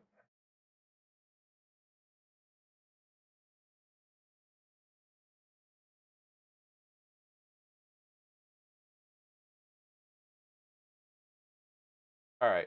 Well, I think we're going to have to swing back to this another time because it's been 2.5 Yeah, hours and I'm. it doesn't make any sense to me now at this point. It's probably best to like poke around the Discord for the actual current users of LDD code, and see what's up with the current AC3 and DTS side of things, because I haven't ever touched it. I know of its existence, I know of the docs, and I like touched up the images and the context there, but yeah, it's not my handling department. All right. Well, thank you so much for your time doing this. Thanks to everybody who sat in the stream knowing that it was going to be one of these typical long Bob streams. But I will get to ripping these 3 and see if anybody cares. And I guess we'll just go from there and see where we could take all this stuff. Thank you very much. I will update the description, and I'm obviously going to keep in touch with you. And we're going to do a different one when VHS comes out, when your newest hardware comes out, and I'll be more familiar with the command line stuff so we can blow through it. For the hardware, if I don't break some cables while doing this. Come on, come on. There we go. The hardware is real. The hardware is here. It's just the production run hasn't started yet. And if anyone's interested in a pre-order, feel free to email or poke me in Discord or any other comms line. Because I have been debating doing a proper pre-order run for these. Because it is not cheap doing a production run. Because the economy of scale on these is like you're investing 40 grand in parts reels to make this domestically, instead of buying from China and then getting screwed on import taxes. Because everyone gets screwed on import taxes when you start going over a grand. Yeah, that's awful. Yeah.